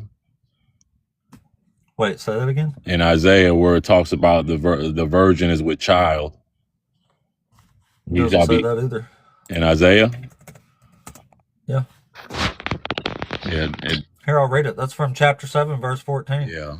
It says, look, the young woman is with child and shall bear a son and shall name him Emmanuel. Yeah, in Hebrew, that's ha'almah hurrah. That means a young woman is with child. Yeah, but that doesn't say virgin. Yeah, alma. Yeah, that word is never used for a woman that's not a virgin in the Bible. That is so false, it's crazy. Where else does it use that word for a woman that's not a virgin? It says alma. That's what alma means. It's a young woman. Yeah, but just Google it or look it up. No, I know about it, but they have a word for virgin. There's no woman that in the Bible where it uses that word that's not known to be a virgin. That is absolutely false. No, I looked it up to see where else that word was used. I don't know what you looked up, but you looked up something wrong because alma means a young woman. Yeah, I know that means young Betula woman. means virgin, and it says Betula a lot in Isaiah. Right. Like in chapter 47, it says, "O Virgin Israel." It says Betula, not "O Alma Israel." Yeah, but the thing is, the author knew what they were doing when they wrote that because it's never used for a woman that's not a virgin. Why would they say? Why wouldn't they use the word for virgin if they meant virgin? Because that's just another word for virgin. Why wouldn't they say virgin if they meant virgin? I just told you it's that word is never used for a woman that's not a virgin. They actually have a word that means young Yes, woman. it is. What other woman did they use that word for? Right. Let's Google it.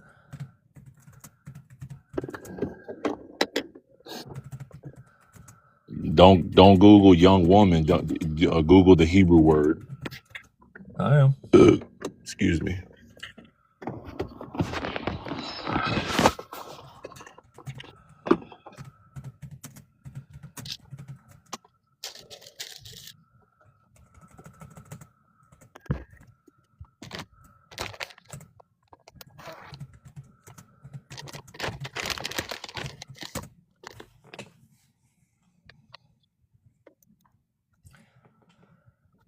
It says the Hebrew word alma appears about 7 to 9 times in the Old Testament, consistently referring to a young woman or maiden, not explicitly guaranteeing virginity.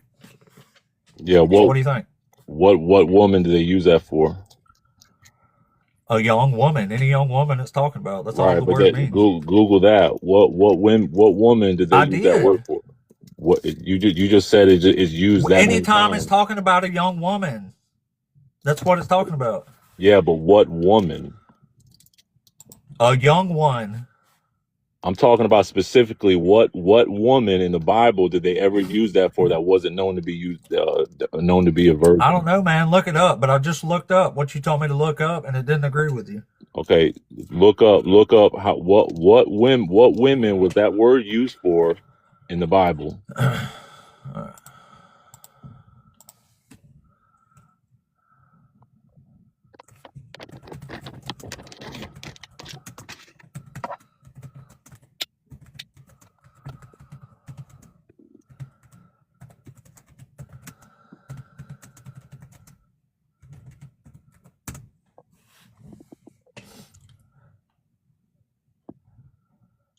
The Hebrew word alma in the Bible refers to a young woman, marriageable woman, often implying virginity in its cultural context. Most famously in Isaiah 7:14, predicting the mother of Emmanuel, Jesus, but also used for other young women like Miriam and maidens in the Song of Solomon and Psalms. While Betula is the more specific word for virgin, alma denotes a woman of marrying age. Right. So Miriam was a virgin. It says presumably a virgin. Well, she was a little girl. That's what we just read. It says it assumes that they were a virgin because they were young Right, women. It right. doesn't say they are a virgin. It says they're assumed to be when this word is used. See, the reason they say that So is because that's the closest you'll ever get to a virgin, but it doesn't mean virgin, and it's not used in that context in Isaiah because it doesn't say this child is going to do anything at all. You ever read Isaiah chapter 7? yeah. That's why I It's brought about it the up. Assyrian invasion. It don't have nothing to do with the Messiah. No, it doesn't have to do with the invasion. It's not about It Ahab. does. It says it. No, because what Yeah. child was born from a virgin with Ahab? None of them. Isaiah Yeah. doesn't say that. So there's only two It says, specific. therefore, a young woman is with child and shall bear a son and shall name him Emmanuel. A young woman who is already pregnant in the Old Testament is not a virgin. She'll be with child. This is talking about the No, virgin it says birth. is with child. Ha, Alma, hurrah. That means young woman is pregnant. It's present tense. Right. in Hebrew. Yeah. That's So the she's virgin definitely birth. not a virgin because she's pregnant. No, that's the virgin birth. No, it's not. There's only two specific women that word is used for. This Isaiah chapter 7 is about the Assyrian invasion of Judah onto King Ahaz. It has nothing to do with the coming Messiah. Okay, then what virgin woman gave birth to a child? Isaiah's wife, one of the temple consorts or prostitutes, whatever you call them. She was a virgin? No, she wasn't a virgin. She's pregnant. But That see means that- somebody impregnated her. See, that's the thing though. If it does mean virgin, then that would have nothing to do with Ahab. It has everything to do with Ahaz because that's what this chapter says and it's what it's about. And in verse 10 it says, again, the Lord spoke to Ahaz saying, ask a sign of the Lord your God. He is talking to King Ahaz in this prophecy. I know Ahab's mentioned in the prophecy, not in the prophet. It says that's who God is talking to. Right. But well, it's Isaiah speaking to Israel, but the Lord spoke to Ahaz, right, saying, "Ask a sign of the Lord your God, right, let it be as deep as Sheol or as high as heaven." But Ahaz said, "I will not ask, and I will not put the Lord to the test." Then Isaiah said, "Hear then, O house of David, is it too little for you to weary mortals that you weary my God also? Therefore, the Lord Himself will give you a sign." King Ahaz. He says, look, the young woman is with child and shall bear a son and shall name him Emmanuel. Right. He shall eat curds and honey. And by the time he knows how to refuse evil and choose good, the land before whose two kings you are in dread will be deserted. That's it. That's the whole prophecy. It's saying by the time this child knows how to tell evil or right from wrong, the two kings attacking Ahaz are going to have the lands deserted. That's it. Just don't have anything to do with the Messiah. If young woman is talking about a virgin, then that would be problematic to your theory there, wouldn't it? No, it wouldn't, because either way, it's completely divorced from the context of what's going on in Isaiah. This is not a messianic prophecy. This prophecy comes true in the next chapter when the Assyrian invasion is stopped. What child was born from a virgin? None. That's what I'm saying. There was none in that chapter. There was none. This is why this is a prophecy of Jesus. And that's what Matthew is quoting about, saying it is about Jesus, but it's clearly not. This don't have anything to do with the Messiah. Emmanuel is only a timeline for when Assyria is going to have their lands deserted. Yeah, but like for that to work, then a child would have to be born from a virgin. No. Yeah, that's how the prophecy works. No. If it's speaking Who's about talking to here? If it's speaking about Israel overcoming the invasion, then there would have to be a child born from a virgin. If that's referring to that, then there would have to be a child born from a virgin. Even if it said virgin, it don't matter. The only thing it says this child is going to do is be a timeline for when Israel, the land of Judah, will be safe from Assyria. That's it. That's the only thing it says this child is going to do. No, it didn't say the child was going to do that. It I was know. a That's why it's not about a Messiah. If this was a prophecy about a Messiah, it would say a woman or a virgin will give birth and this child will rule as a Messiah or a king in Israel. That would make it messianic. But it doesn't say anything like that. The context of the story has nothing to do with a Messiah. It has nothing to do with a virgin. And this child has nothing to do with the actual story except being a line for when Judah's going to be saved from Assyria. Yeah, that's what I'm saying. The virgin birth has nothing to do with what the rest of that chapter is talking about. The way prophecy works is it's put into present things that are happening, but it's referring to a future event that's happening. Yeah, this is in the future, but not far in the future. Maybe a couple. How long does it take a child to know right from wrong? 5 years, 8 years? I mean, right. Like that. But you would have to pinpoint when a child was born of a virgin. It doesn't matter. That's not part of the story. That's what the sign is, though. Of the story. See, the thing, a sign would have to be something that you would be able to, you would have to be able to discern it from something that is that naturally happens. So that's why it would have Emmanuel. Right, God with us. So exactly. So what child? Assyria is attacking them. They're about to fight a war. That is the right. whole point. So you what want child God was on born? Your side when you fight a war? What child was born of a virgin that was called Emmanuel in that chapter? None. This is just a child called right. Emmanuel. So it's that's what I'm. That's what I'm saying. But even if it was, it still wouldn't have anything to do with the coming Messiah. That's not what this is about. But Jesus was born of a virgin. No, he wasn't. Yeah, because all the prophecies are in the Old Testament. I know, and this is the only one, and this one doesn't even say virgin. But even if it did, it still wouldn't have anything to do with the Messiah. That's completely divorced from the context of the story. I don't understand how you could say it has nothing to do with the Messiah, even if it does mean virgin. If there was no child that was born of a virgin, the child is going to be a Messiah or do anything at all. It doesn't have to. The sign is being born of a virgin. And then it also says adding all that into the story when it doesn't say that. No, what child was born of a virgin? It was called God with us. Emmanuel There's only one person who fits that description. A temple prophetess. A what? Emmanuel was born from Isaiah's wife or consort or temple prophetess is what this is. The child was called God with us? Yeah, Emmanuel. Nobody calls Jesus Emmanuel. Where was it's supposed to mean it's not the name, it's the meaning of the name, God with us. So what I know, where does, and it tells you what the meaning is right here.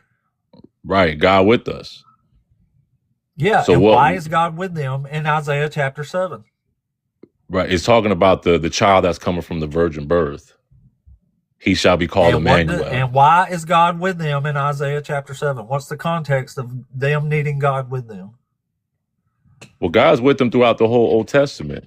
But I think what you're trying to do is you're trying to connect it to when they were getting attacked by the other nations. Yeah, because that's what it says. But what child was born of a virgin that was called Emmanuel? You said Isaiah's child, but that's what I'm saying. It doesn't fit. That prophecy doesn't that sign doesn't fit in that context. If you're gonna make this a prophecy about a Messiah, you have to show us something that indicates that this is a prophecy about a Messiah. Right. There was only one person that was born of a virgin that was called Emmanuel. How about Emmanuel? Well, the Bible says child Emmanuel. The Bible said name was Emmanuel. Whose child? The child of the young woman. It says it wasn't just a figure of speech. Right. It said what child was born that was called Emmanuel? In that chapter. Child, and they named him Emmanuel. The child that this young lady is having. This is 750 years before Jesus. Right, which is a prophecy. But what child in Isaiah? What child was born and was called Emmanuel? If you're saying that it's a real name. 7. Yeah, it is a real name. It's saying this child is going to be born, and you will call him Emmanuel. He's saying name this child Emmanuel. Right, that's the sign. So who came to complete the sign? Who came? Emmanuel did. Like if the sign was a man's gonna come into your house 2 o'clock in the morning and he's gonna have red hair and he's gonna be wearing red, and then you say, well, there you go. The guy, in that sign, the guy that comes to your house has got red hair and he's wearing red. That's the person. But no, that's the sign. So who came fitting that description? What child was born of a virgin? But it doesn't talk Right. about that. I don't know why you don't understand. That's what I'm that. saying. It doesn't. There was no virgin that gave It birth to says a child. this young called woman Emmanuel. is with child and shall bear a son. So did she bear a Right. son or not? That's what Did I'm she bear a asking you. son? Like what child? Yeah, I'm assuming she what did. virgin? Emmanuel, this child. It says name this child right here, Emmanuel. Not the Right. child So 750 years from now. now what I'm asking you is show me in the whole book of Isaiah. Not the sign. Don't tell me. Oh, well, the sign, and not the sign, but what child came to The sign complete is the sign? Emmanuel. Yeah, that you keep pointing back to the sign. Emmanuel. But, yeah, you keep pointing back to the prophecy. That's what the sign is. I don't know why this isn't. I don't know why you can't understand this. Right. So if it's a prophecy Did of it a say there's a child, young woman who will bear a child right here? okay. How about this? Would you agree that it's a prophecy? Yeah, it's a prophecy, but it's not Okay. a messianic prophecy. Where? Okay. Then all right. If it's a prophecy, then where did the prophecy come to fruition in Isaiah?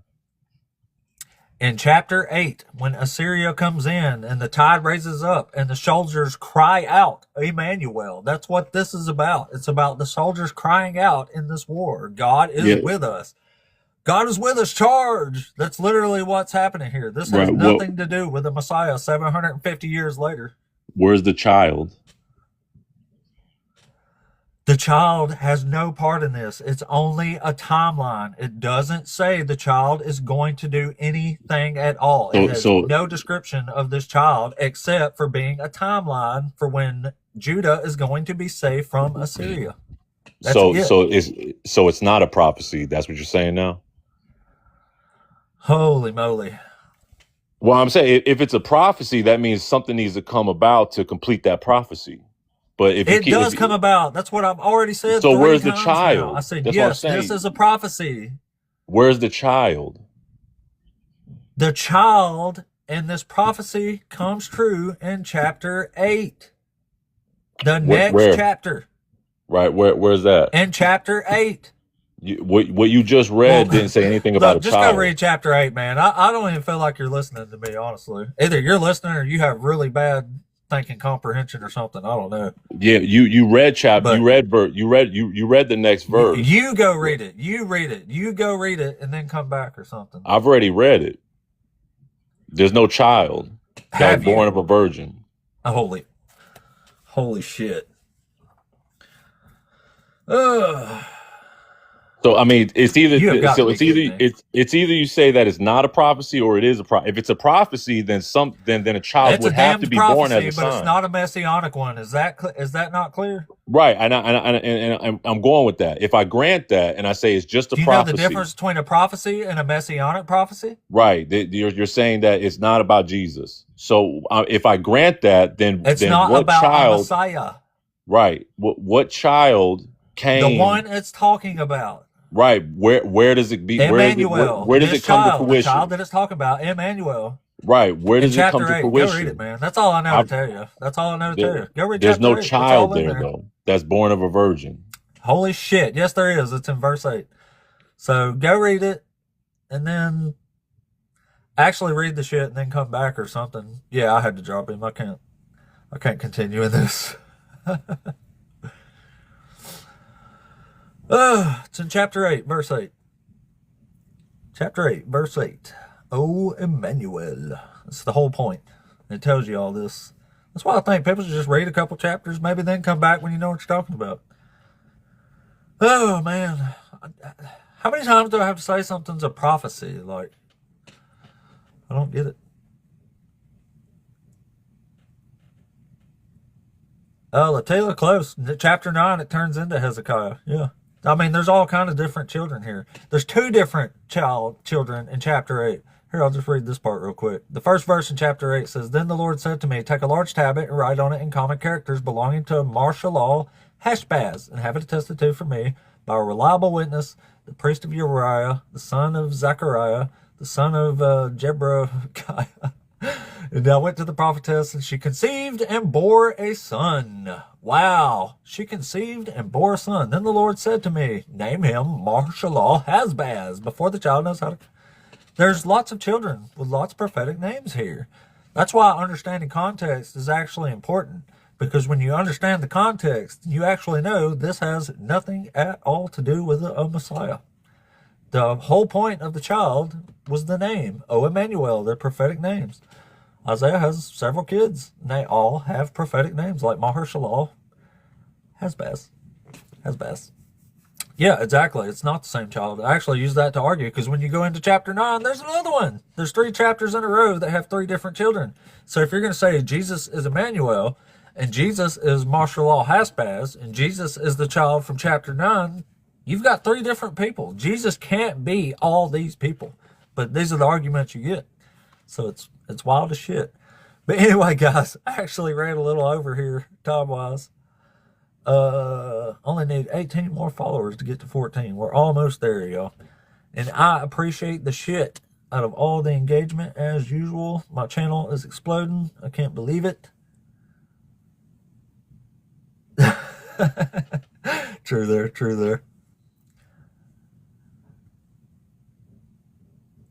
Thank you, Brittany. I appreciate that. I'll do what I can. They're always pretty good, I feel like. Even the kind of bad days always seem to have at least some that makes it worth it. But I will be back tomorrow on the eve of Jesus's fake perceived birthday thingy. And I'm going to try it on Christmas, too. I have no idea if... I would think Christmas would probably be a good day to do a live on. And I reckon I will. Probably do one really early, though. Get it out of the way. Which I go pretty early anyway. But I will be back tomorrow. And I hate never having enough time because Servant, you can't come back up here, man. Sorry. I'm about to end the live anyway, but half of these are accidents in here. I'll see. Anyway, I'm on every day. I usually start at 7:30 or 8 a.m. Central Time. So everybody, I appreciate the shit out of you. Rick, thank you so much. This is, what was this? This is 49 freaking days in a row I've done this now. And tomorrow will be day 50. 50 days in a row of running the live up here. And the shortest one I've done is like 1 hour and 50 minutes. So I'm really putting in some time here. Maybe that's why my channel's doing so well. Partially because I work hard like that. Don't bang my head on the door. But yeah. Y'all give me a follow if you haven't followed me. Thank you, Joshua. I appreciate that. I do these every stinking morning. I'm here every day. Unless something will eventually come up where I have to take a day off. But as for now, we're rocking on there. And we always have good days. Hey, I'll give you a Roll Tide. I'm a War Eagle fan, but Roll Tide anyway. I like Alabama too. Now that Saban's gone, I don't know what's going to happen. Actually, I guess they're still doing pretty good. I really don't even get to watch college football anymore, though. I work on Saturdays now, so I never get to enjoy them. But I have always been one of the folks where, I mean, Saban and Alabama, goats. I mean, you can't deny it. It's it's delusional to say that Saban isn't the fucking goat, man. Like, he definitely was. So it's kind of silly to not like Alabama when that was amazing. Auburn ain't been worth watching for, God, since like 2007 or 8. Goodness gracious, it's awful. But anyway, guys, all 70 of you, much love to everybody out there. Thank you all for stopping in today. If you have a YouTube channel, I put all these replays on YouTube if you want to catch them all. Today was a great show. If you want to watch the replay, I'll have it uploaded in a couple hours. But I put them on there every stinking day. Everybody, see y'all later, everybody. Much love, guys. I hope y'all